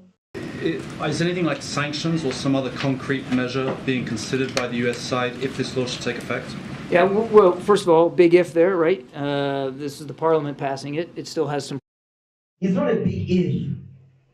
When you look at the history, has it been a big if? No. Look at what's happening in Nigeria. They sent Obama over there, and the Nigerian president said, hell to the Lord, to hell with that. We're not going to accept that. Go back to America. Play. Process to go here. We're certainly watching this real closely, and we would have to take a look at whether or not there might be repercussions that we would have to take, perhaps in an economic way, should this. You see that? They are telling you exactly. He's giving you the blueprint of what they're gonna do. He says they're gonna take. There's gonna be repercussions in an economic way. Geopolitics again. Go ahead. Law actually get passed and enacted. And that would be really unfortunate because so much of the economic assistance that we provide Uganda is health assistance. You see that? So much of the economic assistance that we provide to Uganda, that means it's going to be cut. We're no longer gonna give you aid. And you know how they're gonna solve the problem? They're gonna cause civil unrest in Uganda. So that Museveni gets overthrown, and they put another puppet who's gonna agree with America's policy, and they continue. Look what Mnangagwa is one of them. Because Mugabe was said, no, we're not going to agree. Guess what? When Mugabe was out, Mnangagwa came. Shortly after that, what is that guy's name? Pastor Ubet something. He was the one that was brokering the deals for the president of Zimbabwe to go to the US to meet the president of the United States. So that what? They can start lifting those sanctions that they put against Zimbabwe. That's what, listen, brothers, watch the news. You look confused. Play on. And largely through PEPFAR. You can see a world in which a law like this, should it be enacted, would not only, as Kareen rightly said, just be devastating to a whole community of people inside. You see that? I just said it. So now this thing is going to affect a whole community. What is that talking about? Civilians. Because the quickest way to overthrow a leader just causes civil unrest. And then there's chaos in the country, and then before you know it, they say, no, there must be a regime change. What happened with Mushorozi? Listen, Mushorozi caused so many problems for the West, so much so that even when he was not in office, they made sure to destroy that man's name and his man's reputation. Look, when he was out, what happened shortly after that? The looting. How often does that happen? Does that make any sense? No, that doesn't make any sense. But listen, you can see when the people on the ground, or people that was looting shops and all that, this thing was against it was a domino effect. It was not because of Mushorozi, but somebody, an economic hitman, used that opportunity to say, you see what happens? This is because of Mushorozi. No. It was because of an economic hitman. And Ramaphosa was just sitting there playing, just acting, playing dead. Like he don't know nothing. Mom was the word. Listen, you need principalities and powers in high places. Understand what's going on, brothers. Don't be asleep. Play on. Uganda, but if it were to have any kind of an effect on our economic assistance, that would only make that worse. So we'll have to take a look. No decisions. We're watching this very, very closely, and hopefully it won't pass, and we won't have to do anything. So what is he telling you? When the bill gets passed, they're going to do just that. They're going to punish Uganda economically, meaning we're no longer going to supply aid unto you. So, Lord's will, Uganda, the Ugandan president has a plan. You understand? The same plan that Idi Amin, Idi Amin is my hero, you see. You know Idi Amin? The president of Uganda. Listen, man, you must watch that video. You must watch his videos. Watch his documentary. Idi Amin. Put him on the screen.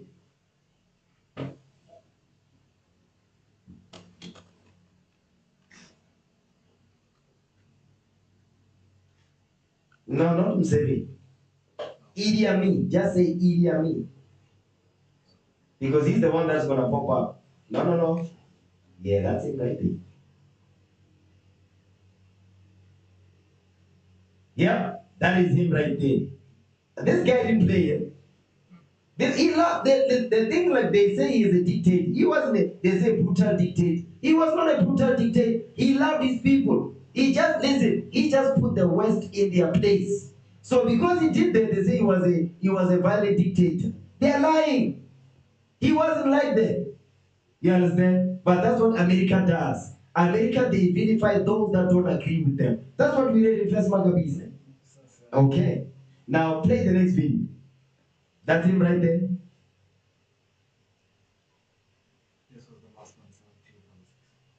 Okay, so no, there's another one that I sent. I think it's a Kenyan. Yeah, this one. Yeah, that's the one.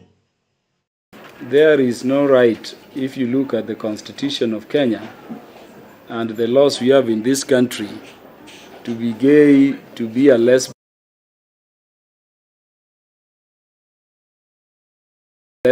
to be transgender, or to be queer, which is what the Q stands for in LGBTQ. To the contrary, we should read the provisions of Article 45 of the Constitution. First, it places the family at the very heart of the society. In fact, what it says is that the family is the fundamental unit of the society. At sub-article 2 of Article 45, it says only people of opposite gender can marry one another. And that is the... Pause. Let's get the book of Mark real quick. Give me the book of Mark. Okay.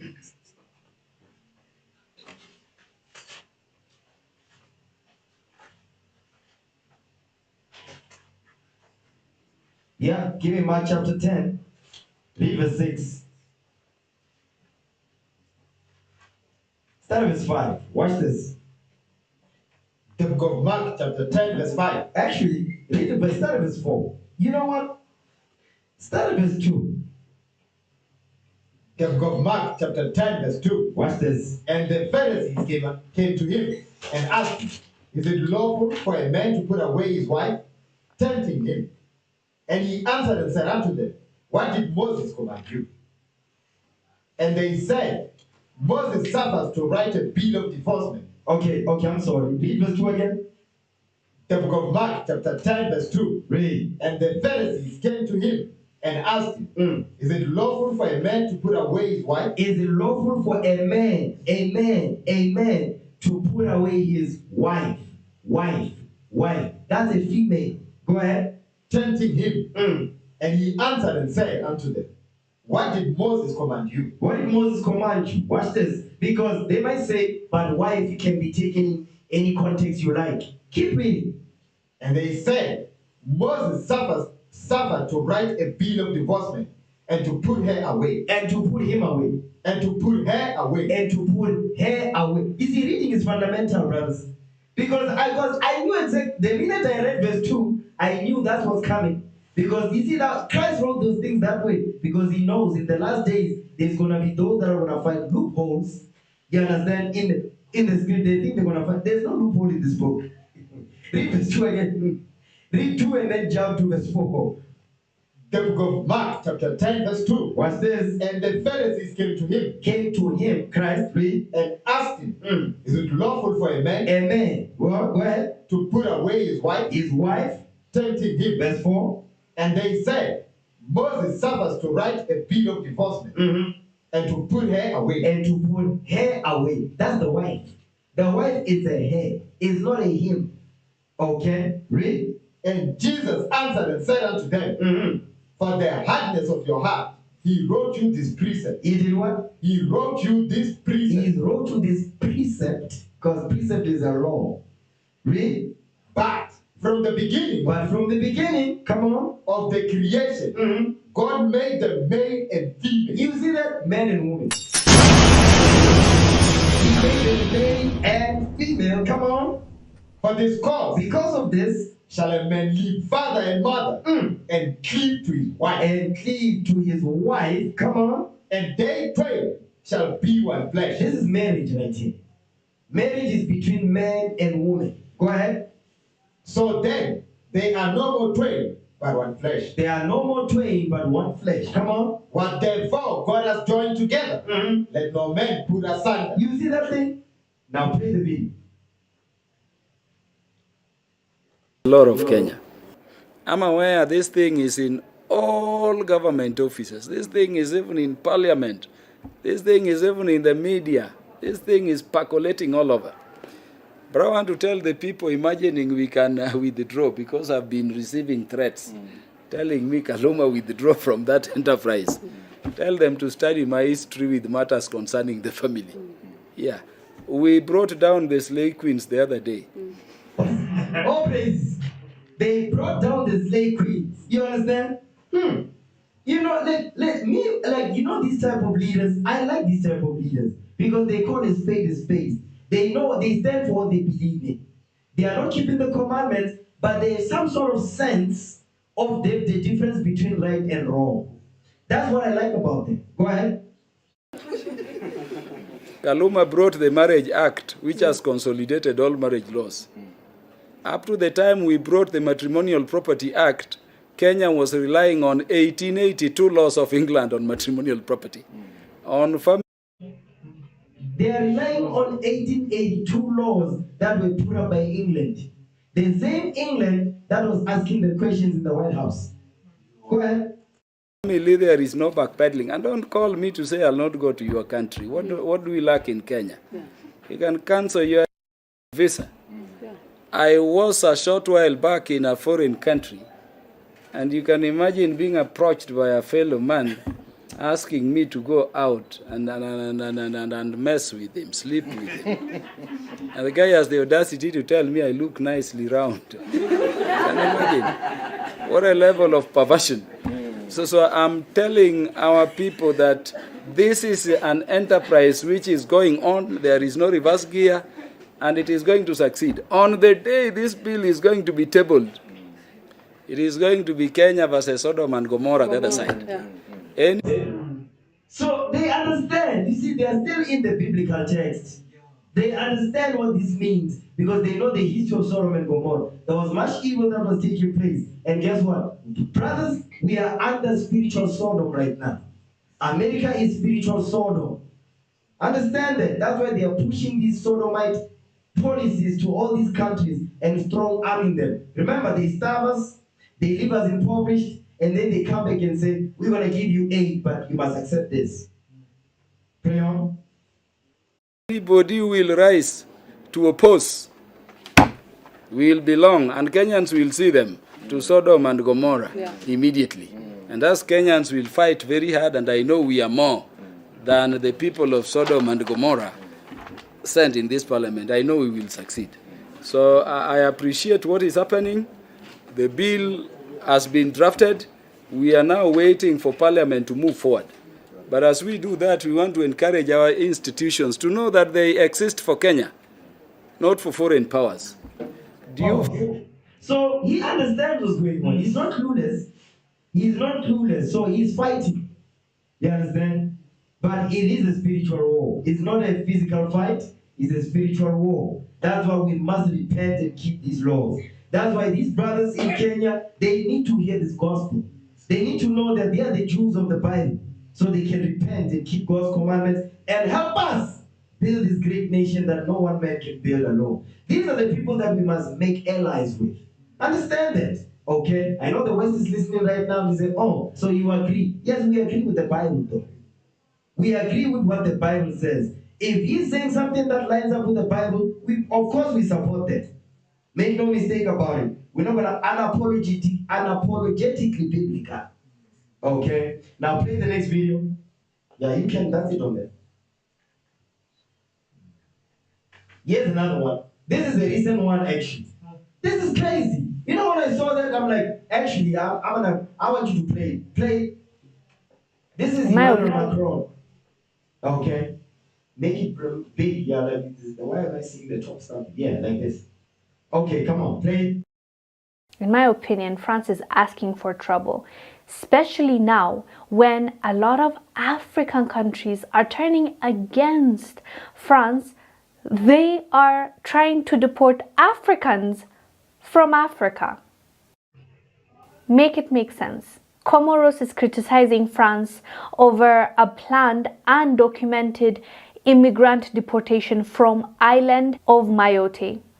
Mayotte is an island that is in Africa, but France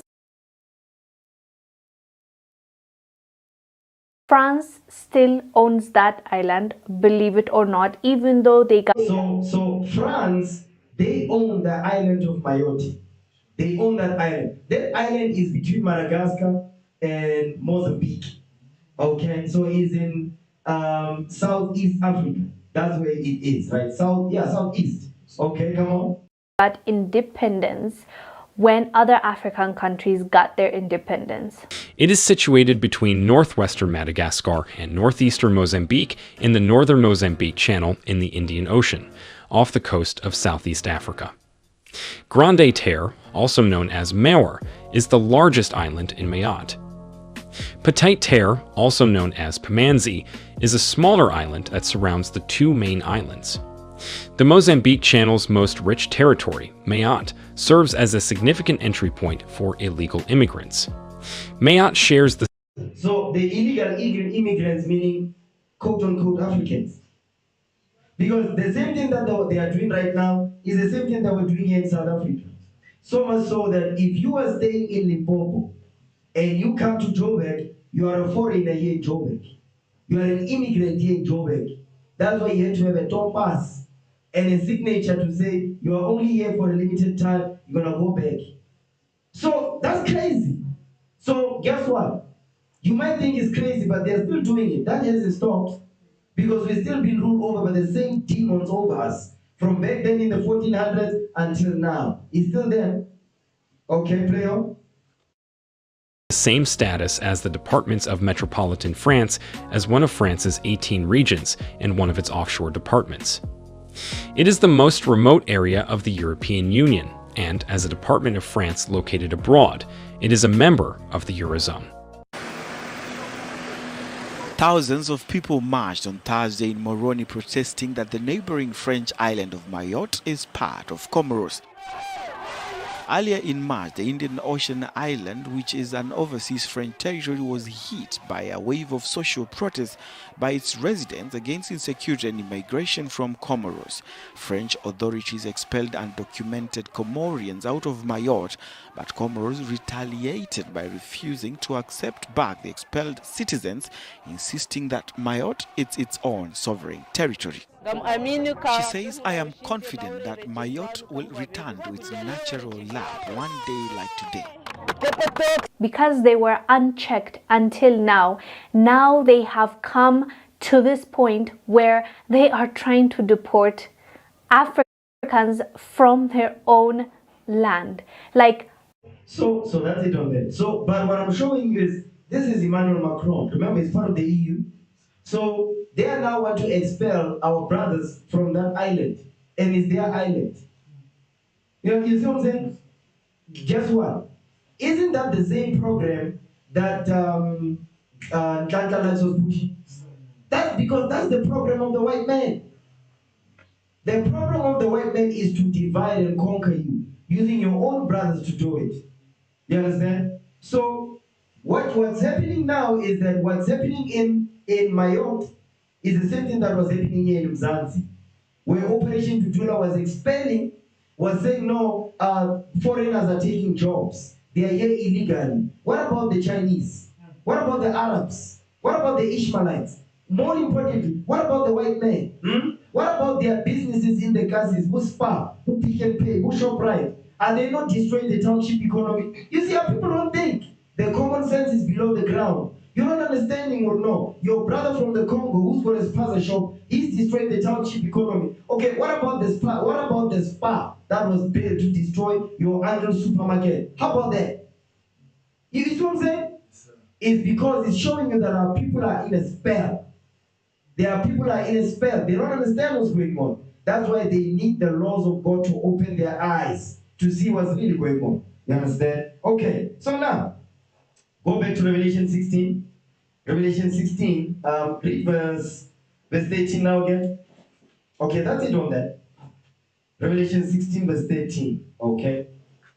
The book of Revelation, chapter 16, verse 18. Come on. And I saw 3 unclean spirits. He says, I saw 3 unclean spirits. Come on. Like frogs. Like frogs. Read on. Come out of the mouth of the dragon. Come out of the mouth of the dragon. That's politics. We went over there. Because politics is an unclean spirit. That's what you need to understand. Politics is an unclean spirit. Go ahead. And out of the mouth of the beast. And out of the mouth of the beast. This right here is economics.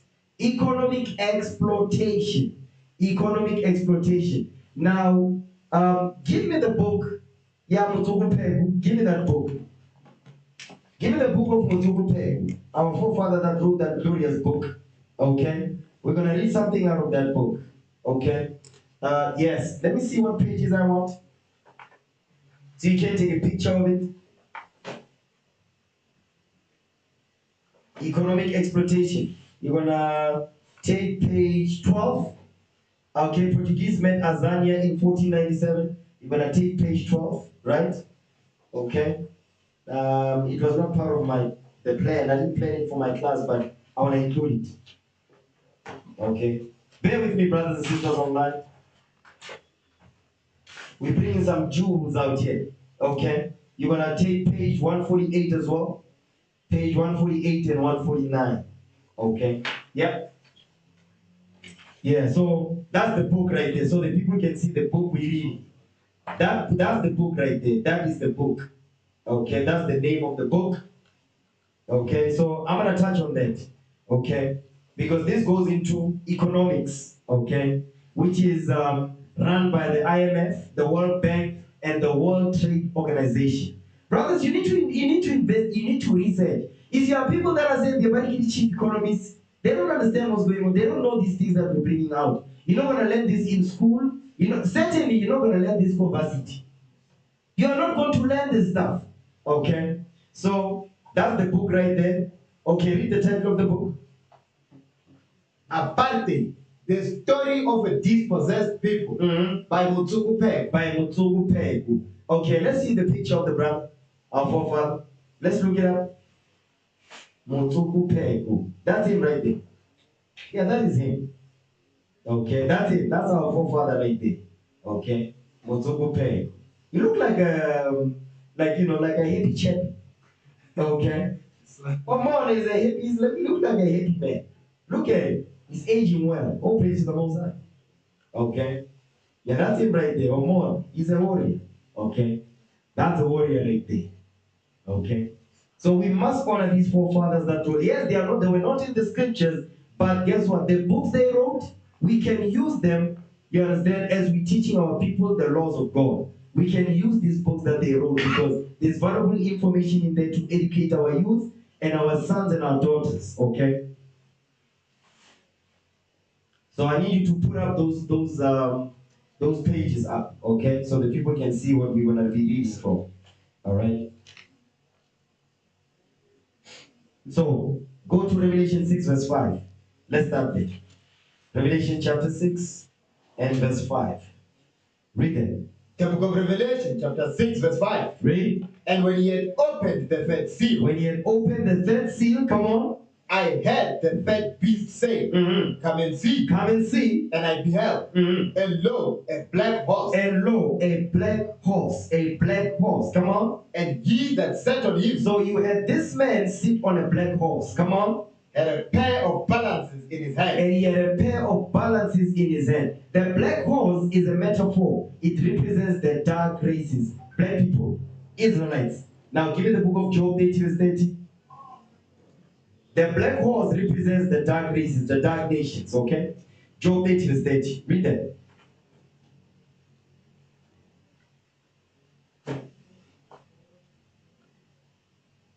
Come on, Job 30 verse 30. Read that.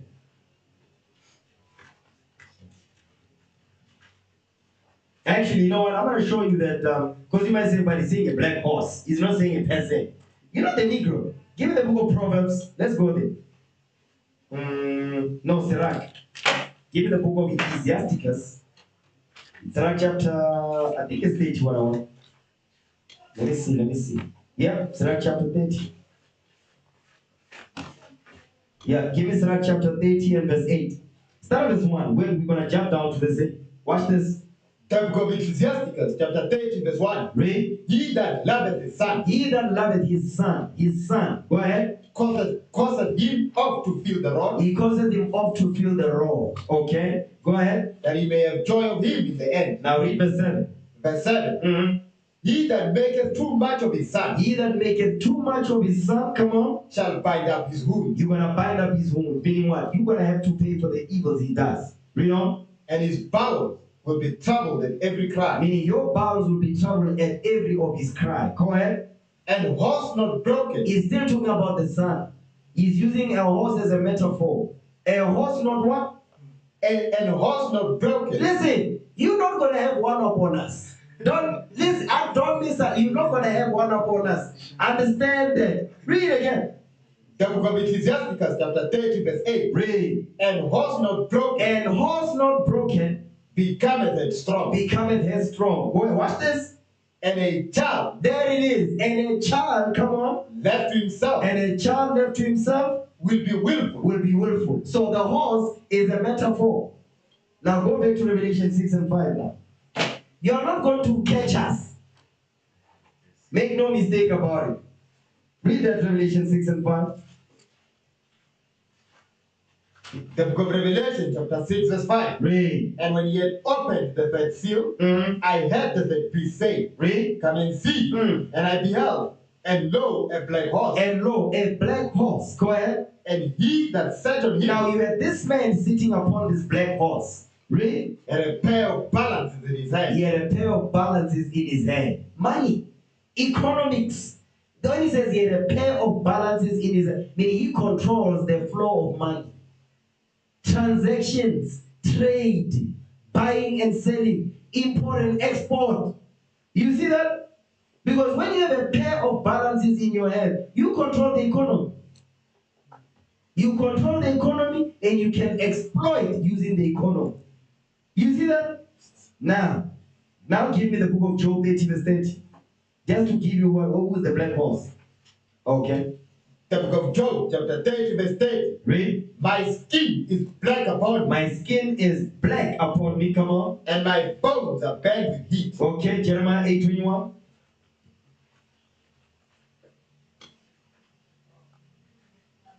The book of Jeremiah, chapter 8, verse 21. Come on, read. For the head of the daughter of my people I am head. That's why we are out here, because of the head of the daughter of my people. Go ahead. I am black. I am what? I am black. Read. Astonishment has taken hold of me. Now give me Lamentations 4, verse 9. Verse 8. Lamentations 4, verse 8. Okay, read that. The book of Lamentations, chapter 4, verse 8. Come on. Their visage is blacker than a coal. Their faces is blacker than a coal. This is talk about the black people. Black people, so-called Israelites in the Bible. Okay? Song of Solomon 1 and 5.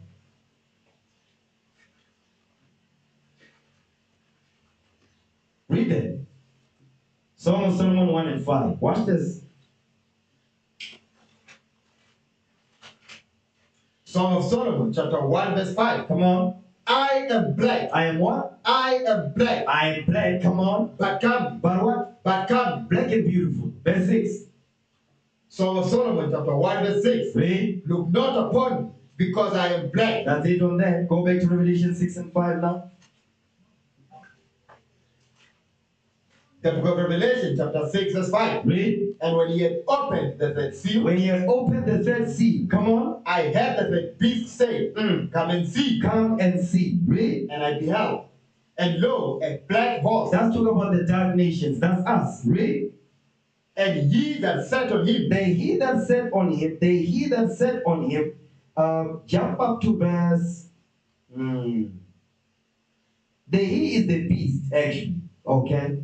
Let me see.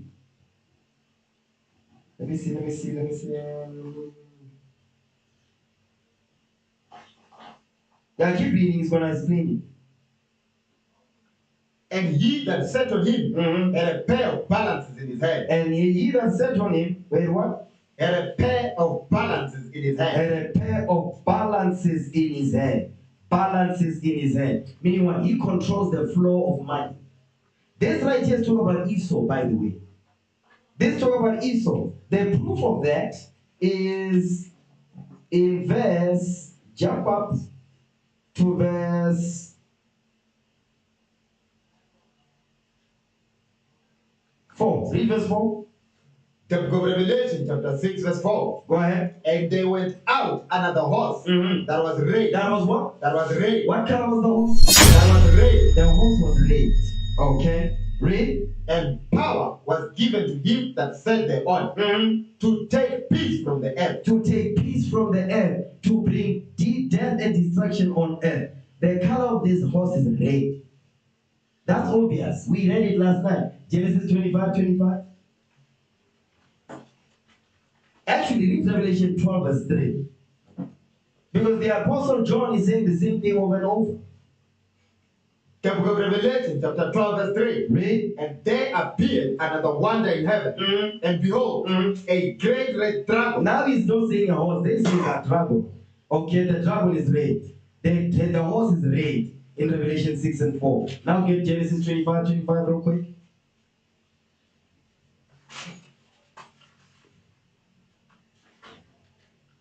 The book of Genesis, chapter 25, verse 25. Read. And the first came out red, all over like a heavy garment. You see, read. And they called his name Esau. They called his name Esau. Esau, Edom, Idumea, the Caucasian race. Now, go back to Revelation.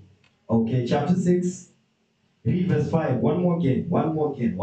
Come on. The book of Revelation, chapter 6, verse 5. Read. And when he had opened the third seal, I heard the third beast say, Come and see. And I beheld.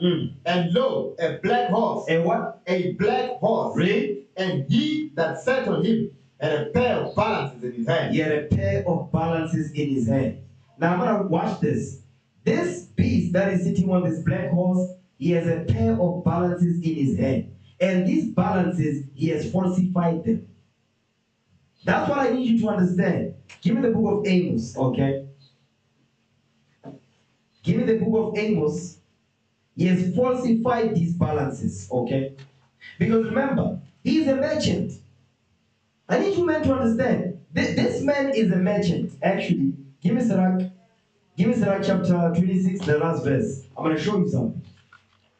He's got false balances in his hands to deceive, to destroy, to leave the nations impoverished. Now read that for me. The book of Ecclesiastes, chapter 26, verse 29. Read. A merchant shall hardly keep himself from doing wrong. You see that? A merchant shall hardly keep himself from doing wrong. Because who's the merchant? This man that is sitting on a black horse. Particularly, he's making reference to the dark races, the continent of Africa. You understand? Central America, South America, North America, where people is at, as an example. Okay, go ahead. And an huckster. So a merchant is a huckster. Really? Shall not be free from sin. They shall not be free from sin. You see that? So guess what? He's got a pair of balances in his hand because he's a merchant. A merchant can hardly keep himself from doing wrong because he's a huckster. You understand? Get that in Amos now, chapter 8. Amos, chapter 8. Read verse 4. Come on. The book of Amos, chapter 8, verse 4. Read. Hear this, or he that swallow up the needy, even to make the poor of the land to faint. Because that's what they do. They swallow up the needy. We are the needy. They have swallowed us up. You understand? Because if it was up to them, they would have wiped us out from the face of the earth. That's what it says, if it had not been for the Lord who was on our side, then they that rose up against us, they would have swallowed us up quick. That's what we read. Go ahead. Saying, when will the new moon be gone? Because they don't care about the new moon. Read. That we may sell corn. Because they don't care. Guess what? The reason why it says, when will the new moon be gone? This was our people. But metaphorically, it's also talking about the other nations because they don't care about the new moon. They still trade on the new moon. Read. And the Sabbath, that we may set forth. Because on the Sabbath, they open their stores on the Sabbath. That today, their shops are open. Their malls are open. Go ahead. That we may what? That we may set forth wheat. That we may set forth wheat. Go ahead. Making the ephah small. Making the ephah small. And the shekel great. Read. And the shekel great. I mean, you have to pay more for less. Read. And falsifying the balances by deceit. That's what we just read in Revelation. They falsify the balances by deceit. So he's got a pair of false balances in his hand. You understand? Now go back to Revelation 6 now. Read verse 6. The book of Revelation, chapter 6, verse 6. Read. And I heard a voice in the midst of the four beasts say, a measure of wheat for a penny. A measure of wheat for a penny. Go ahead. And 3 measures of barley for a penny. And 3 measures of barley for a penny. Go ahead. And see thou had not the oil and the wine. He says, see that you don't have the oil and the wine. In God we trust. In gold, in oil, and in drugs we trust. Because where do they get the drugs? Because they get them from the minerals that they take out of the earth. Read again verse 6. The book of Revelation, chapter 6, verse 6. Watch this. And I heard a voice in the midst of the four beasts say, a measure of wheat for a penny. Come on. And 3 measures of barley for a penny. Read. And see thou had not the oil and the wine. Now that's why listen, that's why they destroy the earth. Because they are digging up the oil from the earth, the blood of the earth. They are doing that. That's why now there's earthquakes, because they are man-made. Because they are sucking up the oil from the earth, the blood of the earth. If somebody sucks blood out of you, what's going to happen to you? You will begin to malfunction. So that's what's happening to the earth right now. Now, but I want to show you something with the falsifying of balances by deceit. Now, give me the first video. Okay.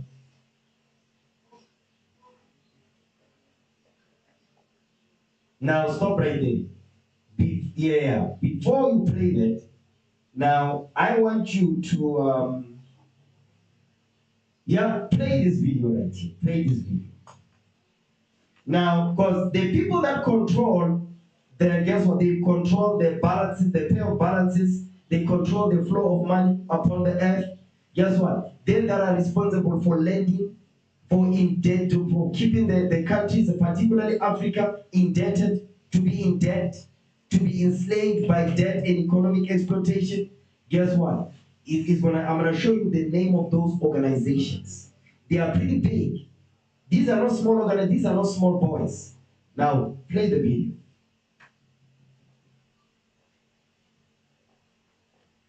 If you're confused by the difference between the International Monetary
Yes.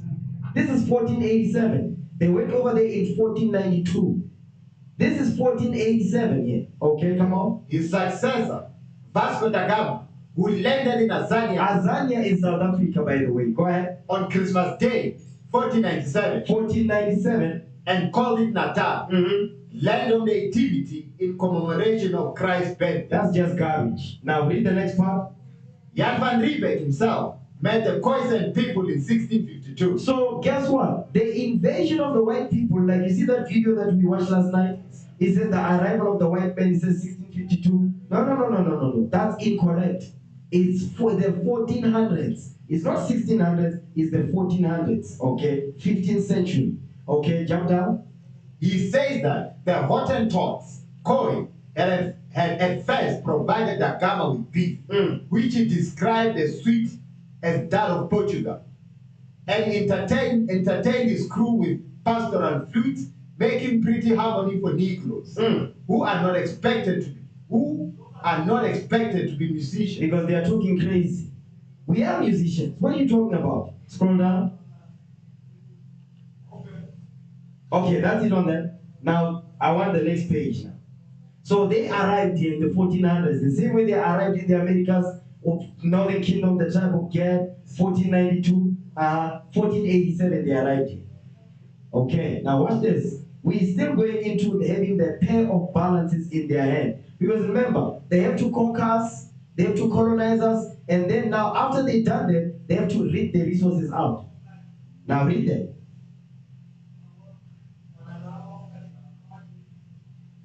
Read. Bantu stands, come on. A plot against Africans. Well, Bantu stands is reservations. The same way you have reservations in the US against the Native American Indians, is the same reservations they had here against us, the Bantus. Read. In 1835, Jan van Riebeeck's descendants. And actually, in 1835, it's crazy because around that same year, guess what was happening in the Americas with Andrew Jackson? Andrew Jackson, he came with the U.S. cavalry to destroy the Native Americans. Look up Andrew Jackson. Is it 18 or 17? Let me see. Andrew Jackson. Yeah, so let's see when, yeah. Click it.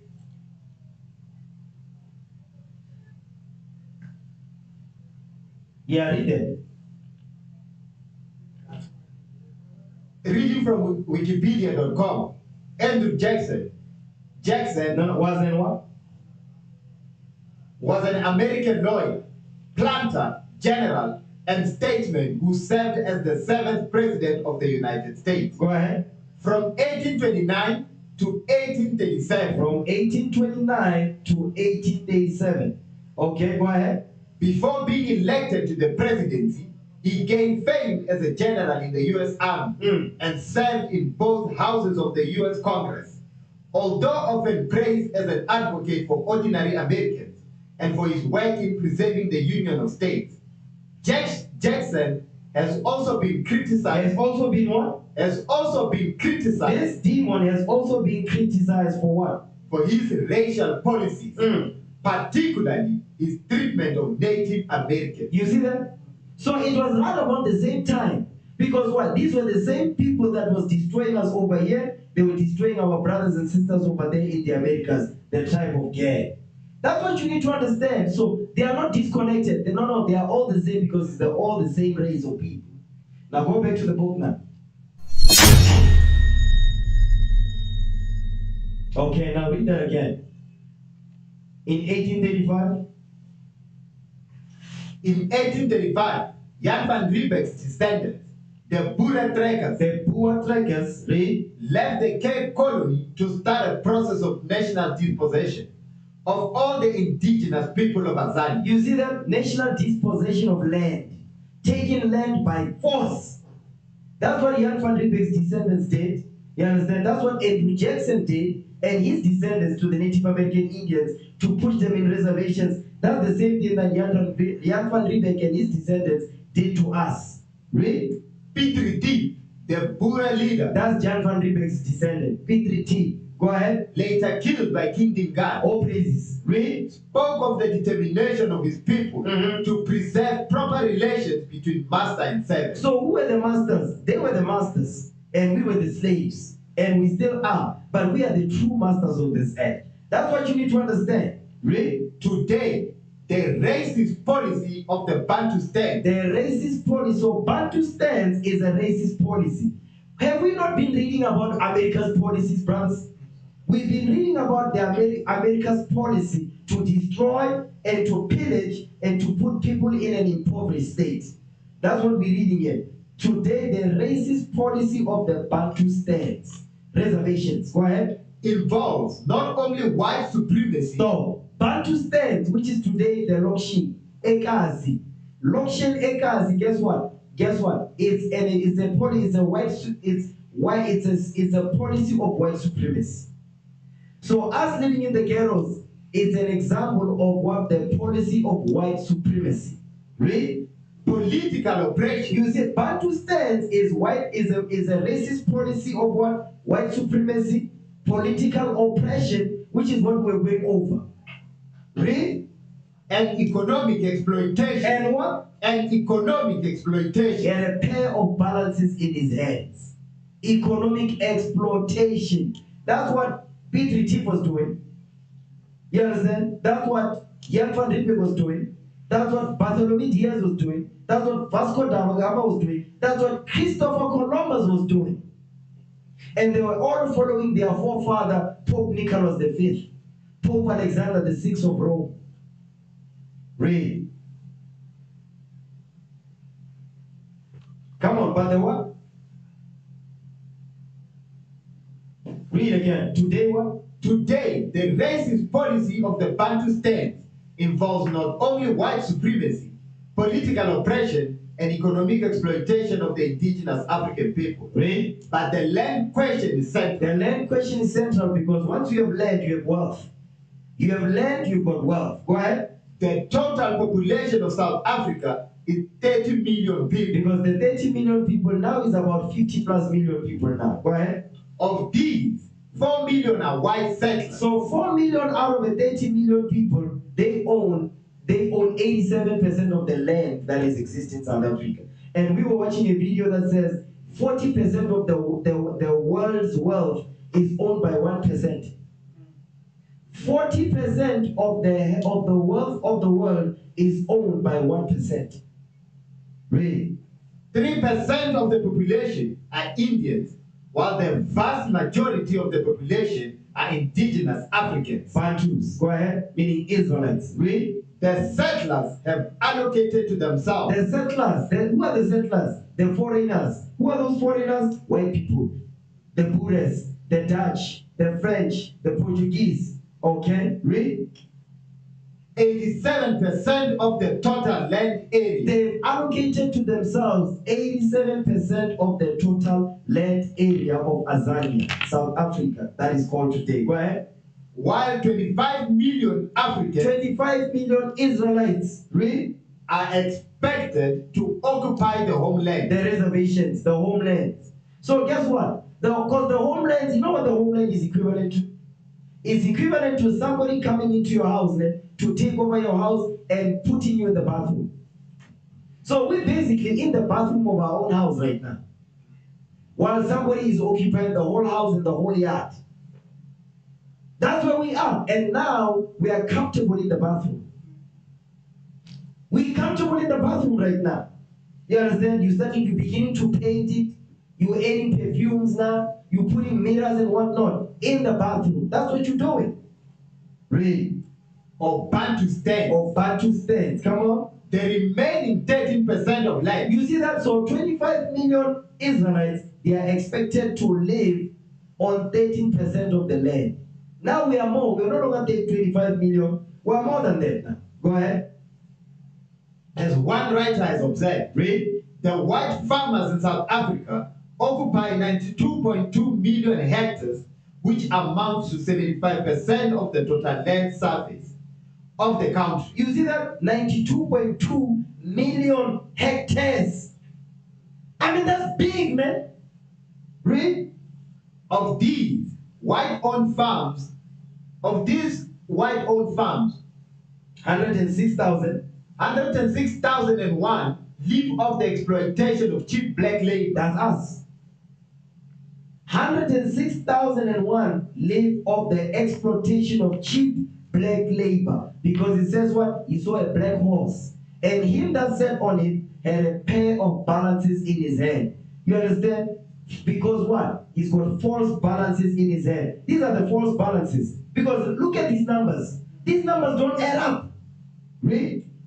68.5% of these farms are bigger than 80 hectares. 68% of these farms, they are bigger than 80 hectares. Read. And 23.9% are over 860 hectares. You cannot make this up, man. 23.9% are over 860 hectares. Read. The Bantu states or reserves of the Transkei, because it's not just the Transkei, it's the whole of South Africa. Go ahead. Created by the South African fascists in accordance with their policy. In accordance with their what? In accordance with their policy. You see that? So their policy is not just political exploitation.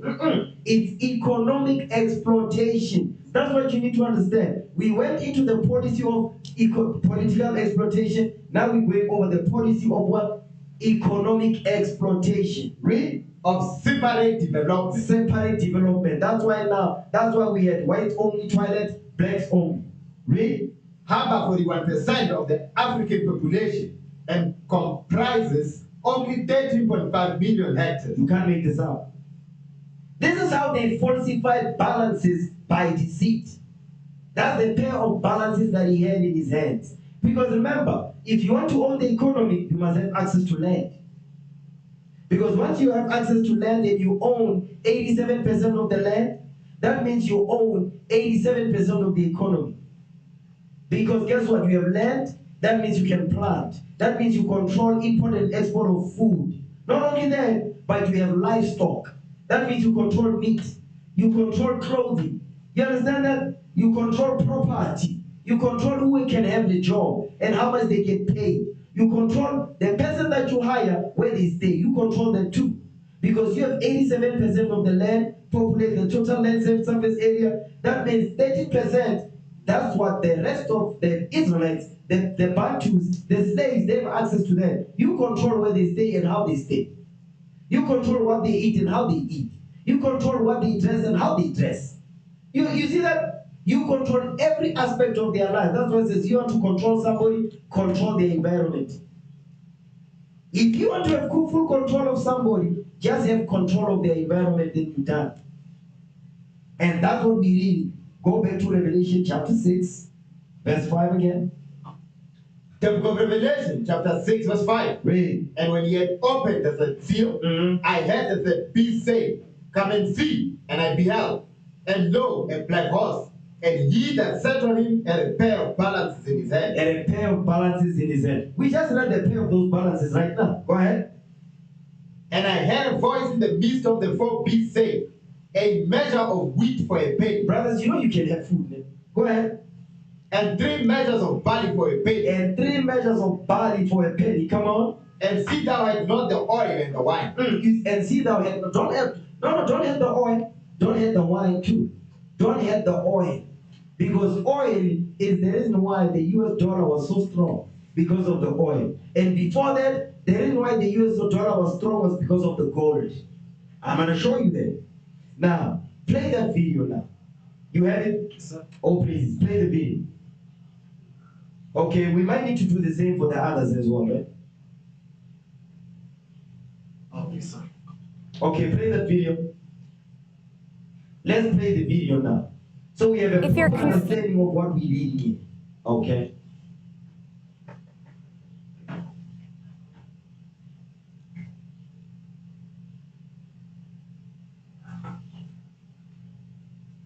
Okay, full screen. If you're Yeah, play Confused by the difference between the International Monetary Fund, the IMF, and the World Bank? Well, you're not the only one. Famed economist John Maynard Keynes, who was a founding father of both institutions, said that he was confused just by their names. The IMF and the World Bank are closely linked. So close that their headquarters are across the street from each other here in Washington. So the IMF, which is the International Monetary Fund, and then you've got the World Bank. So they are in Washington. They are headquartered across the street from each other. Okay. Play on. So what's the difference between them? So she's going to begin to explain to us the difference between the IMF and the World Bank. Okay, pay close attention. Play on. It all started at this hotel in New Hampshire in July 1944, where 44 countries gathered for the Bretton Woods Conference. The goal of the So the IMF and the World Bank were formed out of the Bretton Woods Conference. Now pause this, go to the video that goes into the Bretton Woods system. What is the Bretton Woods? Okay. There's a video that I sent.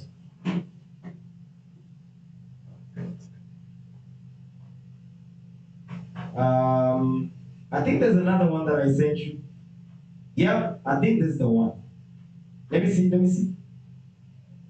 Yes. Now, yeah, that's the one. I want you to understand what is the Bretton Woods system. Because they had a Bretton Woods conference which gave birth to the World Bank and the IMF. Because when he says he had a pair of balances in his head, is mainly going into what? Economic exploitation using these institutions. World Bank, the World Trade Organization, and the IMF.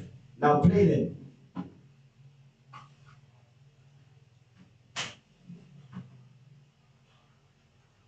Yeah, play that video. What is Bretton Woods and why is it important? 1971 was a year to remember. The year was marked by significant events that changed the world, such as 1. The return of the Apollo 14, the first crewed mission to land in the lunar highlands. 2. Imagine by John Lennon was released. 3.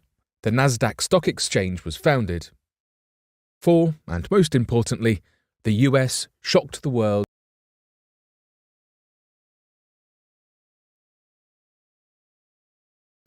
leaving the gold standard and the Bretton Woods agreements in what was called the Nixon shock, changing the world forever. In this video, we'll answer 4 questions. What was Bretton Woods? Why was it so important? What made the US leave the Bretton Woods system in 1971? And how did Bretton Woods cement the US dollar as the world reserve currency? To answer the first question, we must know what the gold standard is. The gold. So this conference basically does the secret plot. This conference right here, this is the evil instruments against the poor. Okay, play on. Gold standard is a monetary system where a country's currency has a value directly linked to gold. With the gold standard, countries agreed to convert paper money into a fixed amount of gold.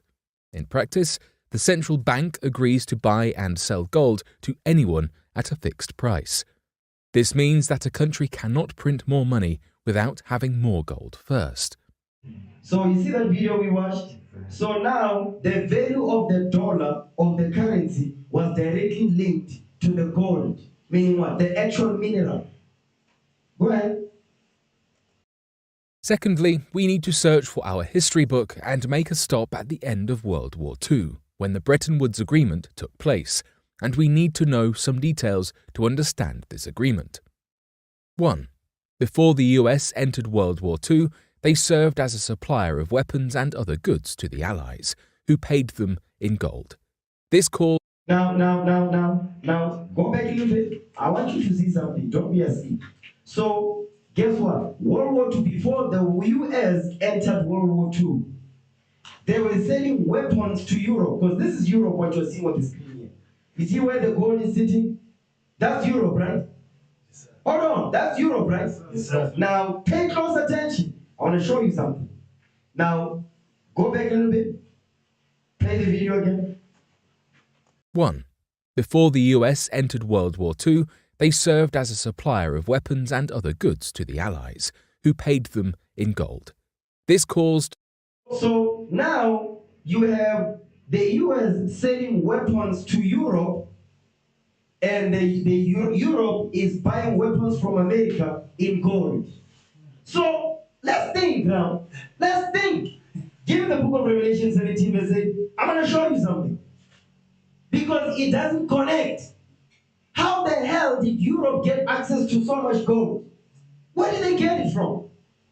Read that, what you got. The book of Revelation, chapter 17, verse 8. Read. The beast that thou sawest was. The beast that thou sawest was. Go ahead. And is not. Was in your vision and is not in rulership as yet. Go ahead. And shall ascend out of the bottomless pit. The bottomless pit is Europe. Why is it called the bottomless pit? Because there's no minerals over there. So where did Europe get access to all this? Where did they get access to all this gold? Where did they get it from? I need you men to think now.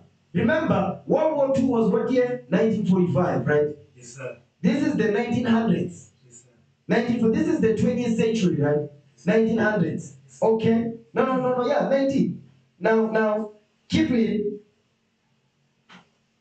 The beast that thou sawest was and is not, and shall ascend out of the bottomless pit. And shall ascend out of the bottomless pit. Because in Europe is a bottomless pit. There's no minerals in Europe. So where did Europe get all this gold from? Where did they get it from? I wonder. Give me Deuteronomy 28 verse 33. I'm going to show you something, man. Deuteronomy chapter 28 verse 33. Okay, pay close attention.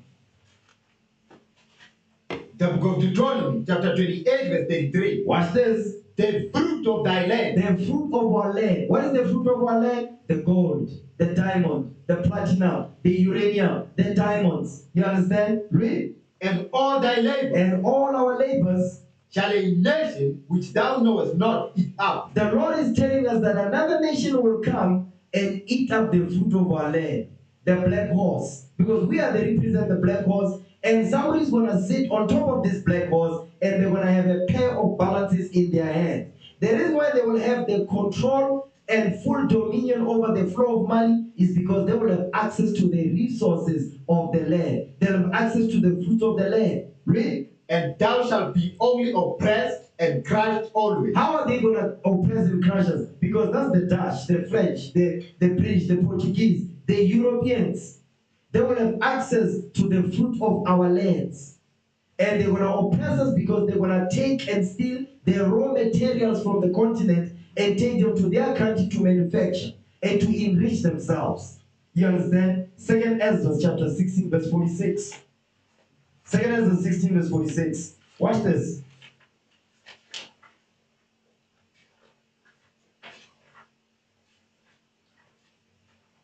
Second book of Ezra, chapter 16, verse 46. Read. For strangers shall reap their fruit. It says the strangers are going to reap our fruit. Who are the strangers? The Europeans. Okay, go ahead. And spoil their goods. They're going to spoil our goods. Read. Overthrow their houses. They overthrew our houses. That's why they put us on reservations. Bantu stands. Read. And take their children captive. They enslaved our children to work in these mines, to work in these sugarcane plantations. Read. For in captivity. For in slavery and famine and poverty shall they get children. That's what was happening to us right now. Go ahead. And they that occupy their merchandise. And because the same strangers, they will occupy our merchandise in their countries. That's why Europe has access. That's why Europe was able to buy weapons from America using gold. Where did they get the gold from? They got it from the continent. You know when they got it? In 1884, during the Berlin Conference. During the Berlin Conference, that's where they got access to that gold. Read. Because you have 13 European nations during the Berlin Conference under Otto von Bismarck.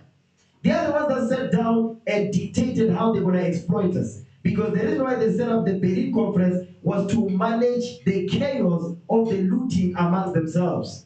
Because before that, they were looting left, right, and center. There was no order. That's why the Berlin Conference was set up, for them to loot in order. Read. with robbery. With robbery. They robbed us. Read.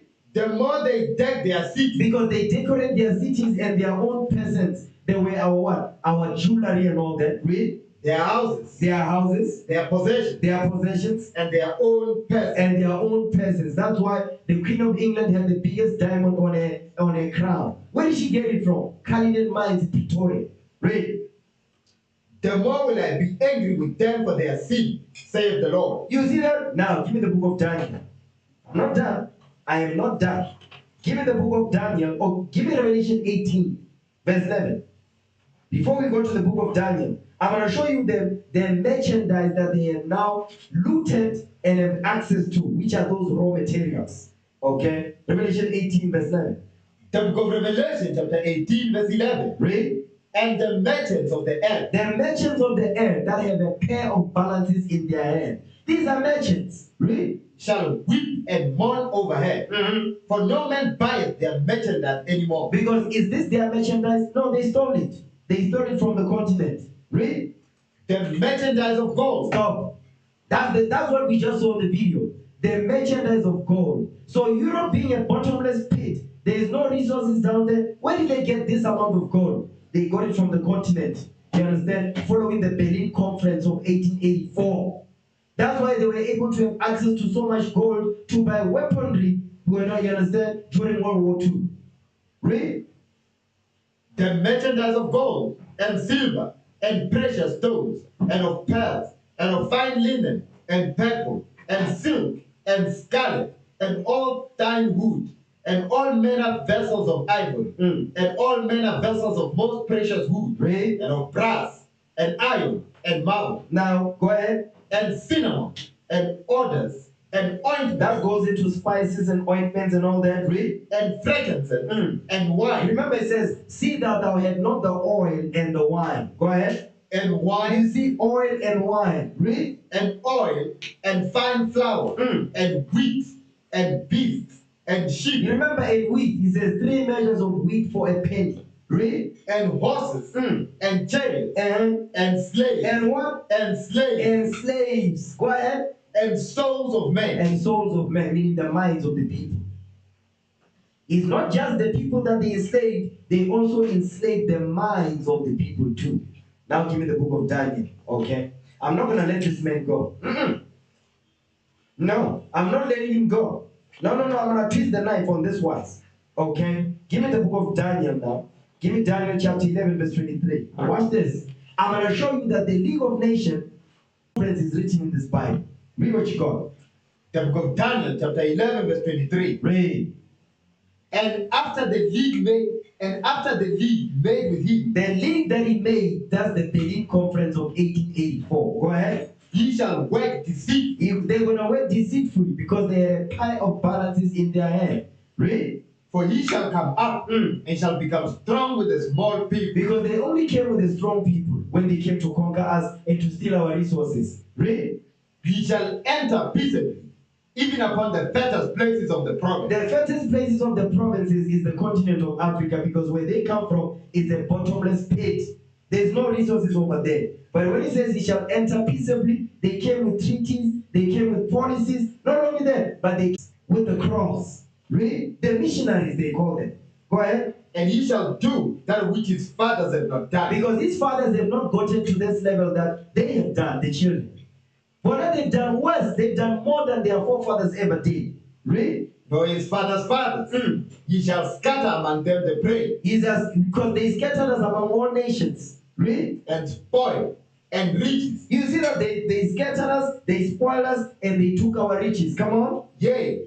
And he shall focus his devices against the stronghold, even for a time. You see, the stronghold is the Bible. Understand that. Read verse 27 now. Watch this. Verse 27. Read. And both these kings, the 13 European nations in these last days, 1884, the Berlin Conference, come on, shall be to do mischief. They shall be to do mischief. Because what's the mischief? Because by peace shall destroy many. Read. And they shall speak lies at one table. That's the Berlin Conference. They spoke lies at one table. How to overthrow and destroy us. Those instruments, the evil instruments which of the shell are evil. Go ahead. But it shall not prosper. For yet the end shall be at the time appointed. Because the time is coming for them to be overthrown forever. Next verse, right? Then shall he return into his land with great riches. That's why Europe was able to buy weapons from America for World War II. Why? Because he was able to return back to Europe and use the gold they stole from here to buy weapons from America for World War II. That's what this, you're not going to learn this in school. Read on. And his heart shall be against the Holy Covenant. They are against the Holy Covenant. They are against the Bible. Read. And he shall do exploits. They're going to exploit us. Read. And return to his own land. And they returned to his own land. They went back to Europe. So those 13 European nations, that's why it says he shall return to his own land with great riches. That's why they use those riches to buy weapons from America for World War II. That's what you need to understand. Now go back to the video now. We're a new breed of black men. You're not going to have one upon us. Okay? Read what you got. Play the video. Go back a little bit. So now we can better understand this video now. Okay? No, it's not this one. The Bretton Woods system. Yes, this one. Go back a little bit.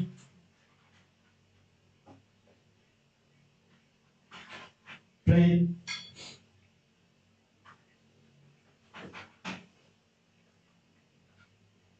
History book and make a stop at the end of World War II, when the Bretton Woods Agreement took place, and we need to know some details to understand this agreement. 1. Before the US entered World War II, they served as a supplier of weapons and other goods to the Allies, who paid them in gold. Their allies is Europe. Who paid them in what? Payoff? Agreement.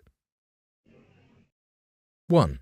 Before the US entered World War II, they served as a supplier of weapons and other goods to the Allies, who paid them in gold. This caused the US to become the owner of most of the gold in the world by the end of the war. You cannot make this up. You can't make this up. So the US became the owner of the world's gold during this time. That gave them, that's why it says, they support the home. And that's how they support the home. With the gold they stole from us.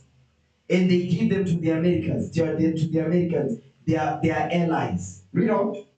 This made a return to the gold standard impossible for many countries, who had spent all their gold reserves buying American weapons. 2. The Allies needed to create a new system that would be acceptable to all countries. So delegates from 44 Allied nations met at a conference in Bretton Woods, New Hampshire, in the United States. Its purpose was to establish a new international economic order after the end of World War II. You see, did you just hear what they just said? Go back a little bit. Go back. Play. To all countries. So delegates from 44 Allied nations met at a conference in Bretton Woods, New Hampshire, in the United States. Its purpose was to establish a new international economic order after the end. A new international economic order. That's the pair of balances in their head to control the flow of money. They control the flow of money. That's why I need you men to understand what's taking place here. Read on. End of World War II. The result of the conference was the creation of two new international institutions, the International Monetary Fund, or IMF, and the International Bank for Reconstruction and Development, or IBRD, which is now part of the World Bank Group. So this conference gave birth to the World Bank and the IMF. Okay, read. Under this system, gold was the basis for the US dollar, and other currencies were pegged to the US dollar's value. This means that the value of a currency of a country is linked to the US dollar instead of gold. Countries had some degree of control over currencies in situations where the values of their own currencies became too weak or too strong relative to the dollar. They could buy or sell their currency to regulate the money supply. In the conference, among the main goals were as follows: creating an efficient foreign exchange system, preventing competitive devaluations of currencies, and promoting international economic growth. It wasn't until 1958 that the Bretton Woods system became fully functional. Once implemented, its provisions called for the US dollar to be pegged to the value of gold. Moreover, all other currencies in the system were then pegged to the US dollar's value. The exchange rate applied at the time set the price of gold at $35 an ounce. The Bretton Woods system included 44 countries. These countries were brought together to help regulate and promote international trade across borders. You see that? To control and regulate international trade. That means this man, he's got now full control of the economy of the world now. That's why when the Saudi Arabia, they say, no, they said, listen, we are the leaders of OPEC. And when you tied the value of your dollar to our gold, to our oil, so we're going to price you out of the market. That's why America got mad, they got upset. They said, no, Saudi Arabia, the prince, is mad, he's not dealing right. But they were not dealing right. Because they were forcing Saudi Arabia to what? To regulate their currency against the US dollar. But using their oil. Because America don't own no oil. That's why they went to Iraq and Afghanistan to take the oil. They said, no, so Saddam had weapons of mass destruction. They found none. It was all a coup. It was all a smokescreen. It was all a lie. And these news media don't report that. You understand? Play on. As with the benefits of all currency pegging regimes, currency pegs are expected to provide currency stabilization for trade of goods and services, as well as financing. Thanks to Bretton Woods, the US dollar was officially crowned the world's reserve currency and was backed. You see that? So because of the Bretton Woods system, the US dollar was now termed as the world currency. Meaning all the other currencies of the world, they are garbage. Your money is no good. That's why you come to South Africa with the dollar, your money is more. You leave the South Africa with the South African rent, you go to the US, your rent is no good. But we own the resources. We have the gold here. That's why it's called Gauteng, the place of gold. But your currency is no good in the US because when you go there, it becomes less. When the US dollar comes in, it becomes more. What gives it the value? Our resources does that. Really? Does it in God we trust? It's not the Most High. Because we read here, it says, he shall go against the Holy Covenant. So it's not the Most High God is making reference to here. Go ahead. Backed by the world's largest gold reserves. Instead of gold reserves, other countries accumulated reserves of US dollars. The demand for US Treasury securities was high since countries considered them to be a safe way to store their US dollars. This gave keep playing. Since countries considered them to be a safe way to store their US dollars. This gave the American government an unparalleled ability to borrow money and fund budget deficits. But even this had its limits. In the 1960s, That's it. Now, this is the 60s. The 60s where Israel now is waking up. Keep playing. Watch this.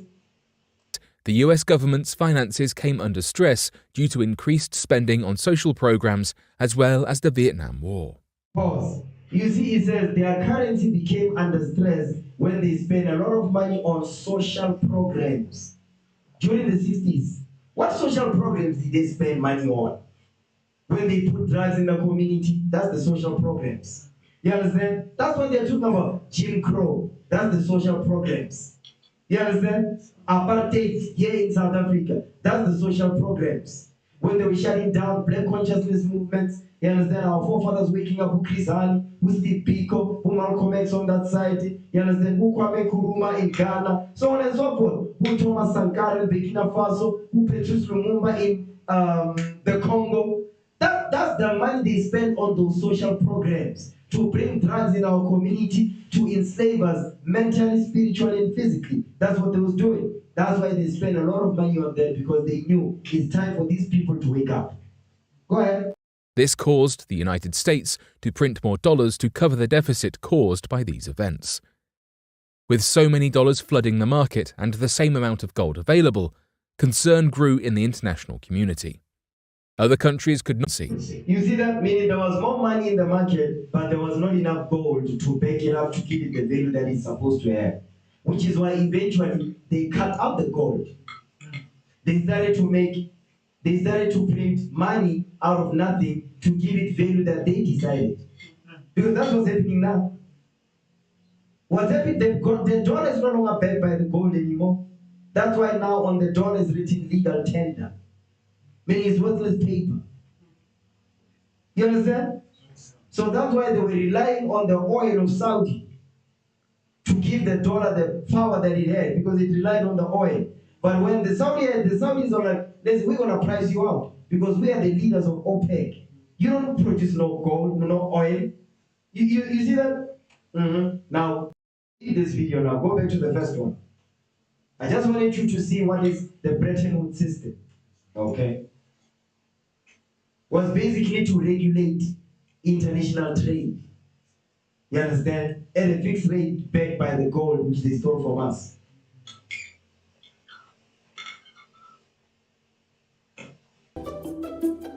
It all started at this hotel in New Hampshire in July 1944, where 44 countries gathered for the Bretton Woods Conference. The goal of the conference was to agree on a new framework for the international monetary system, which is the rules and institutions that keep the global economy running smoothly.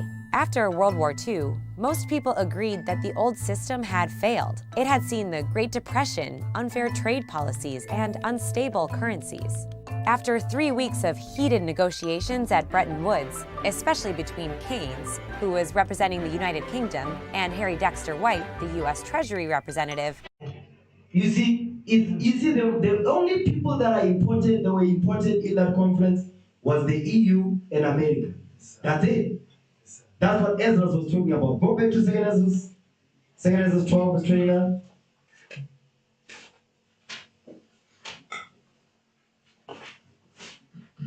Second book of Ezra, chapter 12, verse 29. Read. And whereas thou sowest two feathers. The two feathers is the EU and America.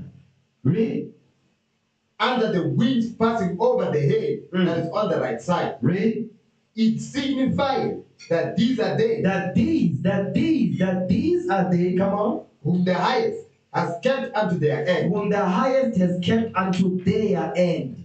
That's the EU and America. Go ahead. This is the small kingdom. This is the small kingdom because it came out of Britain in 1776. Go ahead. And full of trouble. Read on. As thou sowest. As thou sowest in your vision. Now go back to the video. A deal was reached. The agreement created the IMF and the International Bank for Reconstruction and Development, soon to be known as the World Bank. Each institution was given a distinct role. The IMF's job was to oversee a system of fixed exchange rates, which tied... So the job of the IMF is to oversee the system of fixed exchange rates, meaning they dictate the value of your currency. That's the job of the IMF. So guess what? The IMF is still pushing the Bretton Woods system anyway. Because they dictate the value of your currency, and they don't have to use any minerals to value your currency. They decide it. They're the ones that say, no, your value is worth this much. Based on what? Your currency is based this much. Is this the value of your currency? What are you basing this on? No, because we the owners of the world. That's it, because we white. Keep going. The value of a country's currency to the US dollar, which was pegged to gold. Go back a little bit. Pause. Okay, play. The agreement created the IMF and the International Bank for Reconstruction and Development, soon to be known as the World Bank. Each institution was given a distinct role. The IMF's job was to oversee a system of fixed exchange rates, which tied the value of a country's currency to the US dollar. Pause. You see what the job of the IMF is? This is the IMF, right? Is to determine the fixed exchange rates and to link all the world's currency to the US dollar. So meaning the value of your currency is dictated by the US dollar. And who dictated? The IMF. Where did we just read that? Revelation 6 and 5. Because I know some of you forgot the point already. Let's read the verse. The book of Revelation, chapter 6, verse 5. Read. And when he had opened the third seal, I heard the third beast say, Come and see. And I beheld, and lo, a black horse. And he that sat on him had a pair of balances in his hand. That's the IMF. They have a pair of balances in their hand. They control the value of your currency. They dictate that. Go ahead, play the video. Which was pegged to gold. The main purpose of this was to make sure exchange rates stayed stable to encourage global trade. The IMF. So, the exchange, are they stable? No, they're not stable. The reason why now the exchange rates are unstable is because the other nations have started to realize, oh, wait a minute, we are not going to back up the US dollar no more. So that's why now the US dollar is becoming unstable now. Keep playing. Was also tasked with providing short-term loans to countries struggling to pay their debts. Meanwhile, the main goal of the World Bank was to give financial assistance to countries, mainly in Europe, that needed to... So you see the job of the World Bank? The job of the World Bank is to service those 44 countries that were part of the Bretton Woods system. That's the job of the World Bank. The IMF, on the other hand, is to fund the countries in Africa. That's the job of the IMF, to keep us in debt. The World Bank is to service Europe. The IMF is to enslave us through debt. That's why the video that we watched of that Persian woman that was broadcasting, she said, now Africa is caught under a debt trap. That's the job of the IMF. Play on. To rebuild after the war. The roles of both the IMF and the World Bank have changed a lot since the days of Bretton Woods. President Nixon unpegged the US dollar from gold in 1971, essentially dissolving the fixed exchange rate system that the IMF oversaw. Since then, the IMF has taken on a bigger role fighting financial crises around the world. It keeps tabs on the global economy and puts economic policies in place.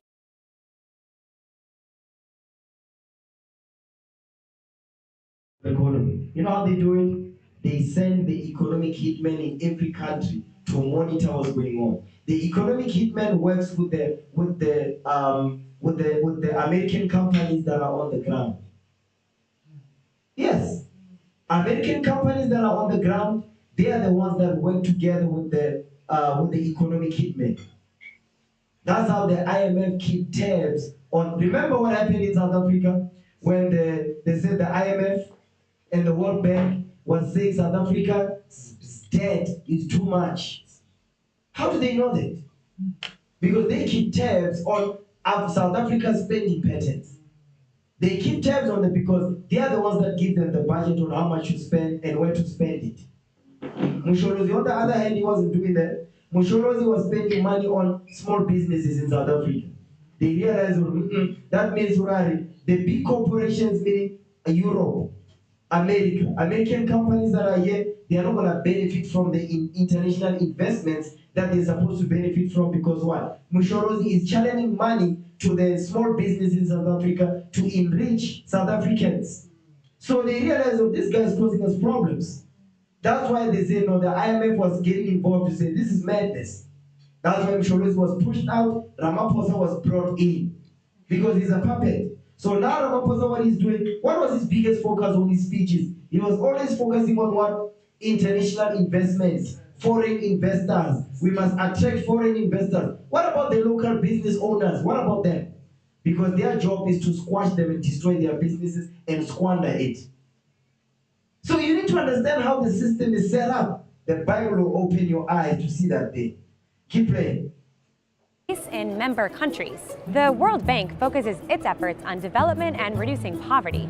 It provides funding and resources in projects in some of the poorest countries in the world. Both institutions include 189 member countries, but the IMF has around 2,700 employees, compared to the World Bank staff of 10,000. The IMF is funded mainly by quotas, basically subscription fees from member countries. It receives around $675 billion in quotas, with the US, Japan, China, and Germany contributing the most. The World Bank is financed mostly by issuing bonds to global investors. The group's lending commitments reached nearly $59 billion in fiscal year 2017.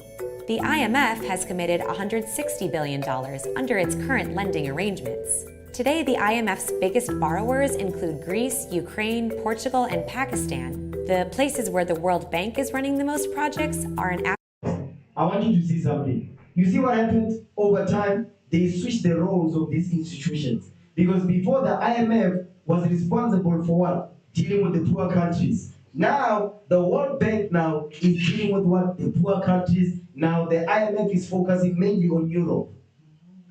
The IMF now, before, the IMF was focusing outside, while the World Bank was dealing with Europe. Then they switched the roles of these institutions. The World Bank now is dealing with Africa, the IMF is dealing with Europe. Go ahead. Africa and East Asia. One thing the IMF and the World Bank have in common is that they both have some opponents. Critics point to the conditions attached to their loans, saying they don't always address the specific economic issues within a country. The IMF has come under fire for continuing to bail out Greece, even as the country has failed to clean up its finances. Human rights groups have criticized the World Bank for ignoring the environmental and social impacts of some of its projects in countries like Ethiopia or Myanmar. But the IMF and the World Bank say they promote global economic stability. They make countries less vulnerable to crises, promote higher living standards, and provide vital help to countries that need it. So that's what we read in Revelation 6 verse 5. They have a pair of balances in their hand because they falsify balances by deceit, because these are merchants. So because you see the way they are broadcasting this, they are not painting these organizations as evil. Because remember, this is Caucasian News Network. Yeah, Caucasian News. Yeah, broadcast, whatever, Caucasian channel. Caucasian News Broadcast Channel. But the CNBC, you see, they're painting, by the time you finish this video, you will think the IMF and the World Bank are great organizations. Okay, play the next video. We're going deeper into economic exploitation. Okay, now, yes, this one. Pay close attention here. I want you to listen to what this white man is saying.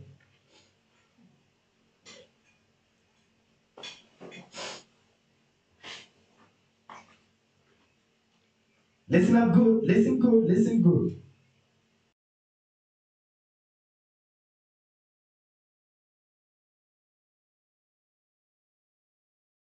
Dr. Howard Nicholas explains why the Western world does everything in its power to ensure sub-Saharan Africa forever stays poor. Sub-Saharan Africa has been fundamental to the global prosperity of the advanced countries. And Africa had a role to play. It has a role as a raw material producer. We will not allow Sub-Saharan Africa to escape that. Okay, we do everything to keep Sub-Saharan Africa where it is, also impoverished. It's absolutely vital for the prosperity of everyone else. So let's get clear about that. Okay, and this means all the economic structures, all the global institutions, and the economics we teach everyone is all designed to keep Africa exactly where it is. And whether it is Europe or US or now China, it's always the same. We need Africa to be impoverished because we need those raw materials and we need them dirt cheap. Okay, so that's the message. It doesn't mean to say that there's nothing Africans can do. Of course there is. This is what it's about. Because if Africa does do something different, I assure you living standards of all those in Europe and North America and Asia is going to fall. Okay? And that is a big price to pay. I assure you that the West is not going to allow that without a big fight. Okay? So the job of many Western academics is to convince Africans they have to keep doing what they're doing. Okay? And to show them it's your fault that you're poor. It's not our fault. It's your fault that you're poor, you know. So this is what we do in academic institutions. We know the basic forces that have caused this underdevelopment. We know it's colonization. We cannot afford to allow Africa to industrialize and start producing manufactures. Okay, so we will do everything to stop that. And I'm going to show you how we actually block that. We had East Asian rapid industrialization processes. So in the earlier period, we had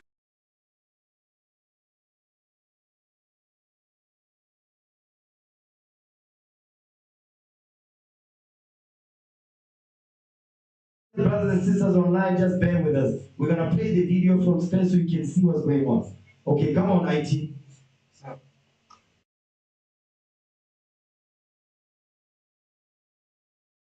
Dr. Howard Nicholas explains why the Western world does everything in its power to ensure sub-Saharan Africa forever stays poor. Sub-Saharan Africa has been fundamental to the global prosperity of the advanced countries. And Africa had a role to play. It has a role as a raw material producer. We will not allow Sub-Saharan Africa to escape that.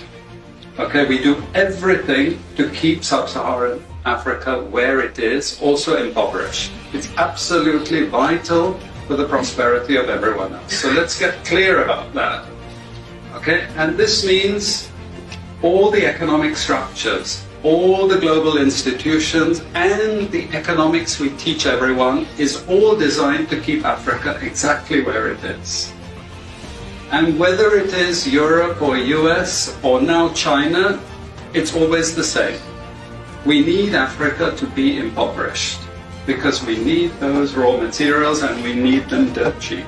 Okay, so that's the message. It doesn't mean to say that there's nothing Africans can do. Of course there is. This is what it's about. Because if Africa does do something different, I assure you living standards of all those in Europe and North America and Asia is going to fall. Okay? And that is a big price to pay. I assure you that the West is not going to allow that without a big fight. Okay? So the job of many Western academics is to convince Africans they have to keep doing what they're doing. Okay? And to show them it's your fault that you're poor. It's not our fault. It's your fault that you're poor. You know, so this is what we do in academic institutions. We know the basic forces that have caused this underdevelopment.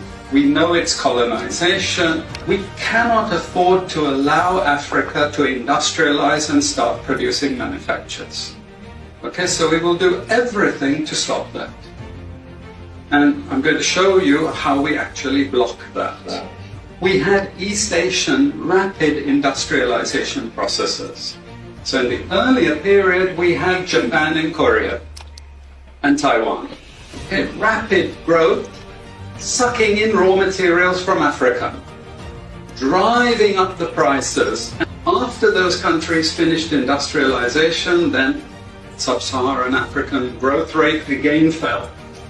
Sub-Saharan Africa is condemned to this role, just the supplier of raw materials, not a manufacturer. The currencies are collapsing of these countries, and many of them are Sub-Saharan African countries. After colonization ended, we needed new structures to keep these countries where they were. Okay? And the first of those is aid. Okay? We give them aid. Aid for what? Actually, we give them aid to keep repressive regimes in power. You see this? They give them aid to keep repressive regimes in power. So those regimes that are destroying their own people, they give those aid. But they don't really actually give the man that is sitting on top money. No, you know what they do? They give the company that is setting up shop in that country, they give them money to build, to mine the oil, to create jobs, and then they give a little bit to the leader, and he'll be driving around with babies and all that. But the money does not actually benefit the people. No, the money does not go directly to the country. It goes to the company that was set up by the US in that country. And they give the people jobs. That's it. Play on. That's all. All the hypocrisy about transparency and democracy and bullshit like that, it's all bullshit. But He's telling you it's all bullshit. Excuse my French. But it's all BS. Really? it would go to country after country offering loans. And if the president did not accept the loan, they were killed. It's just... You see how quickly he said? Yes, sir. If the president did not accept the aid, they were killed. I'm going to show you this. It's economics. It's economic warfare. That's what this is. Economic warfare. You know what Motoko Peko calls it? Economic exploitation. It's the same thing. Play on. Rich declare war on the poor. It happens everywhere. It happens in a country. The rich control the government. Of course they do. You really believe you have democracy? Come on. Grow up. Who has all the subsidies and income support? US, Europe. The largest budgets in the world for supporting their farmers are Europe and US. You see, we're keeping them dependent. We're keeping them on a string. This next round of the WTO is designed to block that. To block anyone else getting on top of the ladder. The role of the WTO, because the WTO is another entity that has been set up now in addition to the World Bank and the IMF. The WTO is the World Trade Organization. Their job is to make sure that the countries, that they keep the countries at the bottom. The World Bank's job is to fund and indebt. The World Trade Organization is to make sure that who you can trade with and who you cannot trade with. The World Bank dictates, okay, we give you this loan for this much, this is how much you're going to pay back. But the way you pay back, not only do you pay back in the cheap raw materials, but you still must pay us back with our money. We want our money back, but we still want the raw materials. The IMF, on the other hand, dictate the what? The interest rate between currencies. That's what they do. Understand what's going on, brothers? Okay, play the next video.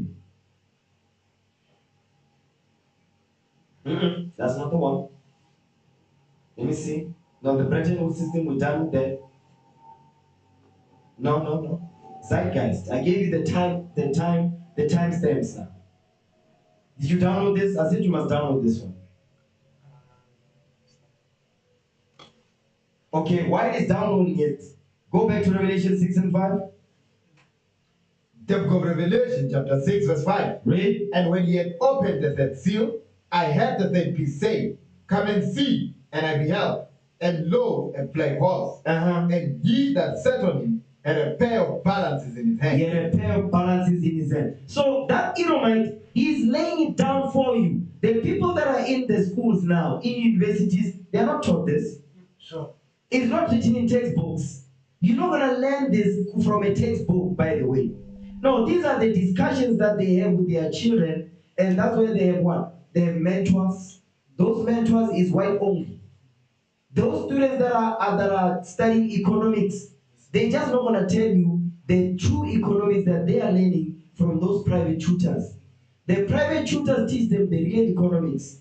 The dark economics is so that you can get your paper. That's it. But the real economics is what they teach. They are taught by their tutors in private. That's the real economics. You understand? Okay, go ahead. And I heard a voice in the midst of the four beasts saying, a measure of wheat for a penny, really? And 3 measures of barley for a penny. Come on. And see thou had not the oil and the wine. Don't have the oil and the wine. Go ahead. And when he had opened the fourth seal, I heard the voice of the fourth beast say, come and see. Now he says, now come and see. After he saw all these false and unjust balances, he says, no, that's not all. Come and see what happens next. Keep going. And I looked, and behold, a pale horse. A what? A pale horse. A pale horse. Go ahead. And his name that sat on him was Death. Was what? was dead. Read. And hell followed with him. You see that this is talking about Esau. Death and hell followed with him. Hold that. Give me the book of Isaiah. Okay. Give me Habakkuk. Give me Habakkuk 2. Habakkuk 2, verse 3. The book of Habakkuk, chapter 2, verse 3. For the vision is yet for an appointed time. Read. But at the end it shall speak and not lie. Read. Though it tarry, wait for it, because it will surely come. It will surely come. It will not tarry. It will not tarry. Meaning the vision that I'm showing you is going to take place. That's what he's saying. Go ahead. Behold, his soul which is lifted up is not upright in him. Talk about Esau. His soul which is lifted up is not upright in him. Give me Habakkuk 1 verse 6 so we saw who he's making reference to. Habakkuk 1 and 206. Remember, we're in Habakkuk 2. Yes, sir. So go to Habakkuk, the chapter before. The book of Habakkuk, chapter 1, verse 6. For lo, I raise up the Chaldeans, that bitter and hasty nation. I know, the Lord Chin is going to set in now. Go ahead. Listen. Yes, the Lord Chin is going to set in. Brothers and sisters, we're going to be load shedded in 15 minutes. So therefore, the class that I planned for later, I'm going to do part 3 of this class later. At 7 o'clock, at 5 o'clock, Lord's will. I have to continue this. Okay, go ahead. The book of Habakkuk, chapter 1, verse 6. Read. For lo, I raise up the Chaldeans, that bitter and hasty nation. The Chaldeans, that bitter and hasty nation. Pause. Give me Isaiah 18, verse 19. I'm going to show who these Chaldeans are. That bitter and hasty nation. Remember where the bitterness comes from. If you remember the previous classes that we went over, Esau cried with an exceeding bitter cry. Yes. Read it. The book of Isaiah, chapter 18, verse 19. Read. And Babylon. And what? And Babylon. And Babylon. This is Babylon the Great. Go ahead. The glory of kingdom. The glory of kingdom. Come on. The beauty of the Chaldees' excellency. The beauty of the Chaldees' excellency. Come on. Shall be as when God overthrew Sodom and Gomorrah. Because guess what? The ancient Babylon was not overthrown like Sodom and Gomorrah. So he's not talking about ancient Babylon here. He's talking about Babylon the Great, the United States of America. Okay, so the Chaldeans in Habakkuk is talking about who? Babylon the Great. Go back to Habakkuk 1 verse 6. The book of Habakkuk, chapter 1, verse 6. Read. For lo, I raise up the Chaldeans, that bitter and hasty nation. They are bitter and hasty. But the question is, why are they hasty? Because they know they have but a short time. Keep going. Which shall march through the breadth of the land. They will march through the breadth of the land. That's what we showed you in the book of Monsoko Pego. That's what we showed you with all the videos that you see. Go ahead. To possess the dwelling places that are not theirs. To own the land that is not theirs. And how much land? 87% of the land here in Mzansi for sure. Go ahead. Their horses also are swifter. No. Verse 7. Apologies, sir. The book of Habakkuk, chapter 1, verse 7. They are terrible and dreadful. Their judgment and their dignity shall proceed of themselves. Because they have no moral standards. Go back to Habakkuk 2 now. Read verse 3 again. No, verse 4. The book of Habakkuk, chapter 2, verse 4. Read. Behold, his soul which is lifted up is not upright in him. Let's talk about Esau, Babylon the Great. His soul which is lifted up is not upright in him. Because something ain't right with him. Go ahead. But the just shall live by his faith. But we are the just. We will live by the faith of the Lord. Come on. Yea, also, because he transgresseth by wine. By lies, vain deceit. Go ahead. He is a proud man. They are proud. This is the proudest nation on earth. Read. Neither keepeth at home. They are not. They are in everybody's land. They don't keep it home. That's why America has military bases across the planet Earth. Read. Who enlargeth his desire as hell. They enlarge their desire as hell. Meaning their desire leaves the people in a hellish state. That's what we just read in Revelation 6. Read. And is as dead. And is as dead. Their desire leaves the people in a hellish state, and they leave the people dead poor. Read. And cannot be satisfied. They are not satisfied because this white man is greedy. Go ahead. But gathereth unto him all nations. But they gather unto them all nations. That's why it says, the kingdom shall be partly strong and partly broken. Read. And heapeth unto him all people. And heapeth unto him all people that they've robbed, they murdered, they raped, they stole everything from them. Read. Come on, verse 6. Shall not all these make up a parable against him? Shall not all these take up a parable against him? Meaning all these nations that is heaped up because he robbed them, they're going to take up a parable against this white man. Meaning they're going to turn on him. Read. And a taunting proverb against him. Go ahead. And say, woe to him that increaseth that which is not his. Woe to him that increaseth that which is not his. Because guess what? The same way you saw Europe having that amount of gold, that's not theirs. And they gave it to their brothers in the Americas. Read. How long? And to him that ladeth himself with thick clay. Because they covered themselves with thick clay, meaning what? Nobody gonna figure out we are the ones that are causing all manner of chaos upon this earth. But the elect will not be deceived. That's what you need to understand. Okay? Read. Shall they not rise up suddenly that shall bite thee? Shall not they rise up suddenly and bite thee? That's what happened in 9/11. Read. And a wave that shall vex thee. They're gonna vex thee, so come on. And thou shalt be for booties unto them. Because guess what? They're gonna take everything they stole from them. That's what you need to understand. Go back to Revelation 6 now. Revelation 6. Read verse 8. The book of Revelation, chapter 6, verse 8. Come on. And I looked, and behold, a pale horse, and his name that sat on him was Death. And his name is that sat on him was Death. Come on. And hell followed with him. And hell followed with him. Death and hell. So wherever the white man goes, death and hell follows after him. Now, I want you, hold on, pay attention. Come on. There's a video that I want you to play. Not that Zeitgeist one. But the one I want you to play is the one that of that black man. Play that because it goes into what he did. Yeah, this one right here. Because guess what? Death and hell follows with him. Wherever this white man goes, he's like a virus. He destroys everything. Whatever he touches turns to ash. Now play the video.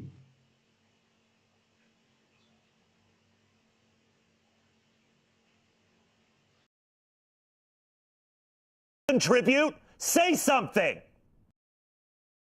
Contribute, say something. You want me to say something? Fine. I'll say something. There's a heavy video right here. Okay? Play. Contribute, say something.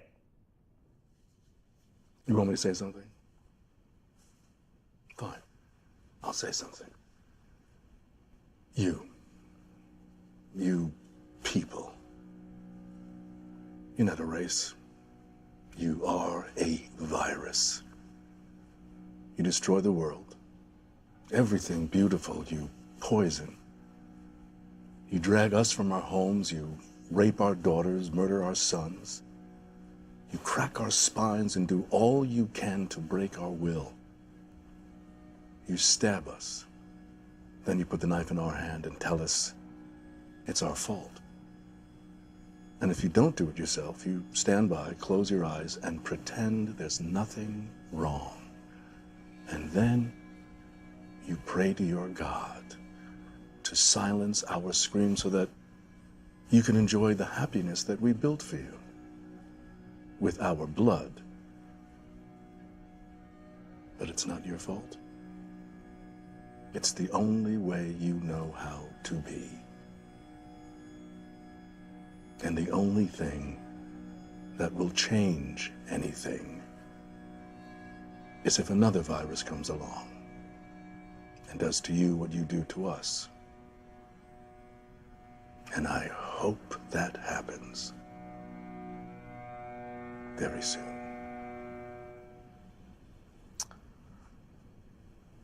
Wow. This evening obviously hasn't gone as I'd hoped.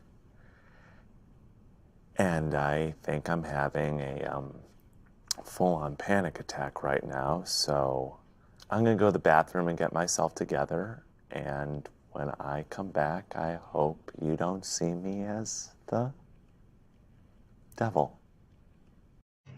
You see, they know it. They know what they are. The devil. They know that they are the devil. The Bible speaks so. Because everything that the brother said, he didn't mention anything. He didn't mention the word devil, but he mentions it because they know what they are. They are the devil. The Bible speaks of. Now read Revelation 6 verse 8 again. The book of Revelation, chapter 6, verse 8. And I looked, and behold, a pale horse, and his name that sat on him. Okay, that's it on that video now. Go ahead.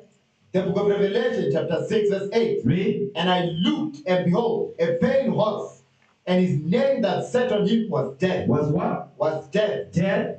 And hell followed with him. Because that's why the brother said they are like a virus. Everything beautiful they touch, it turns to ish. Read. And power was given unto them over the fourth part of the earth. You see, the power was given unto them over the fourth part of the earth. The fourth kingdom on the fourth part of the earth.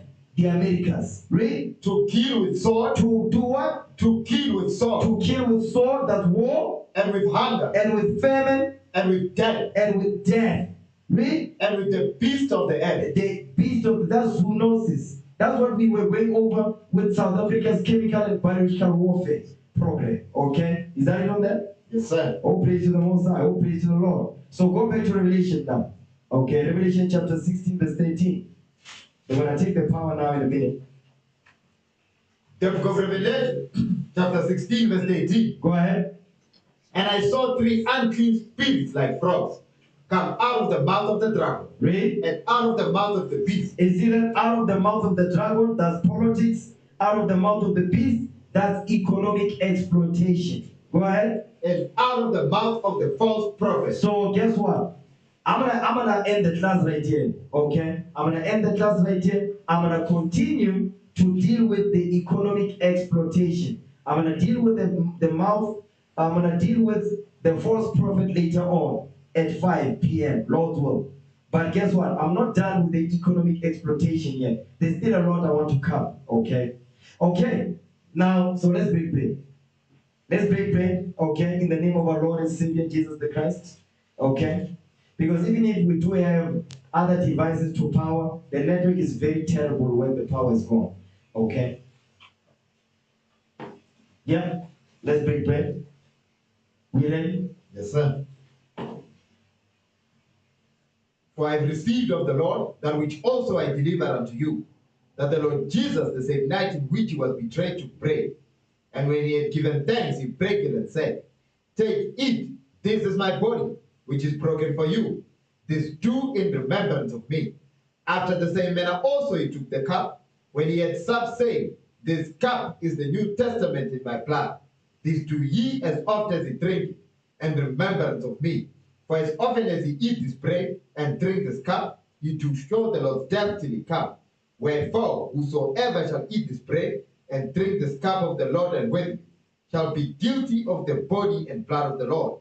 But let a man examine himself, and so let him eat of that bread and drink of that cup. For he that eateth and drinketh unworthily, eateth and drinketh damnation to himself, not discerning the Lord's body. For this cause many are weak and sickly among you, and many sleep. In the name of our Lord and Savior Jesus Christ, we pray. Amen.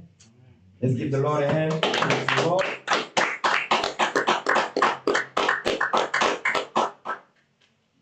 Okay, all praise to the Most High. Brothers and sisters, we'll see you in a couple of subjects, okay? Stay in the Spirit, all praise to the Lord, and shalom to you all. All praise.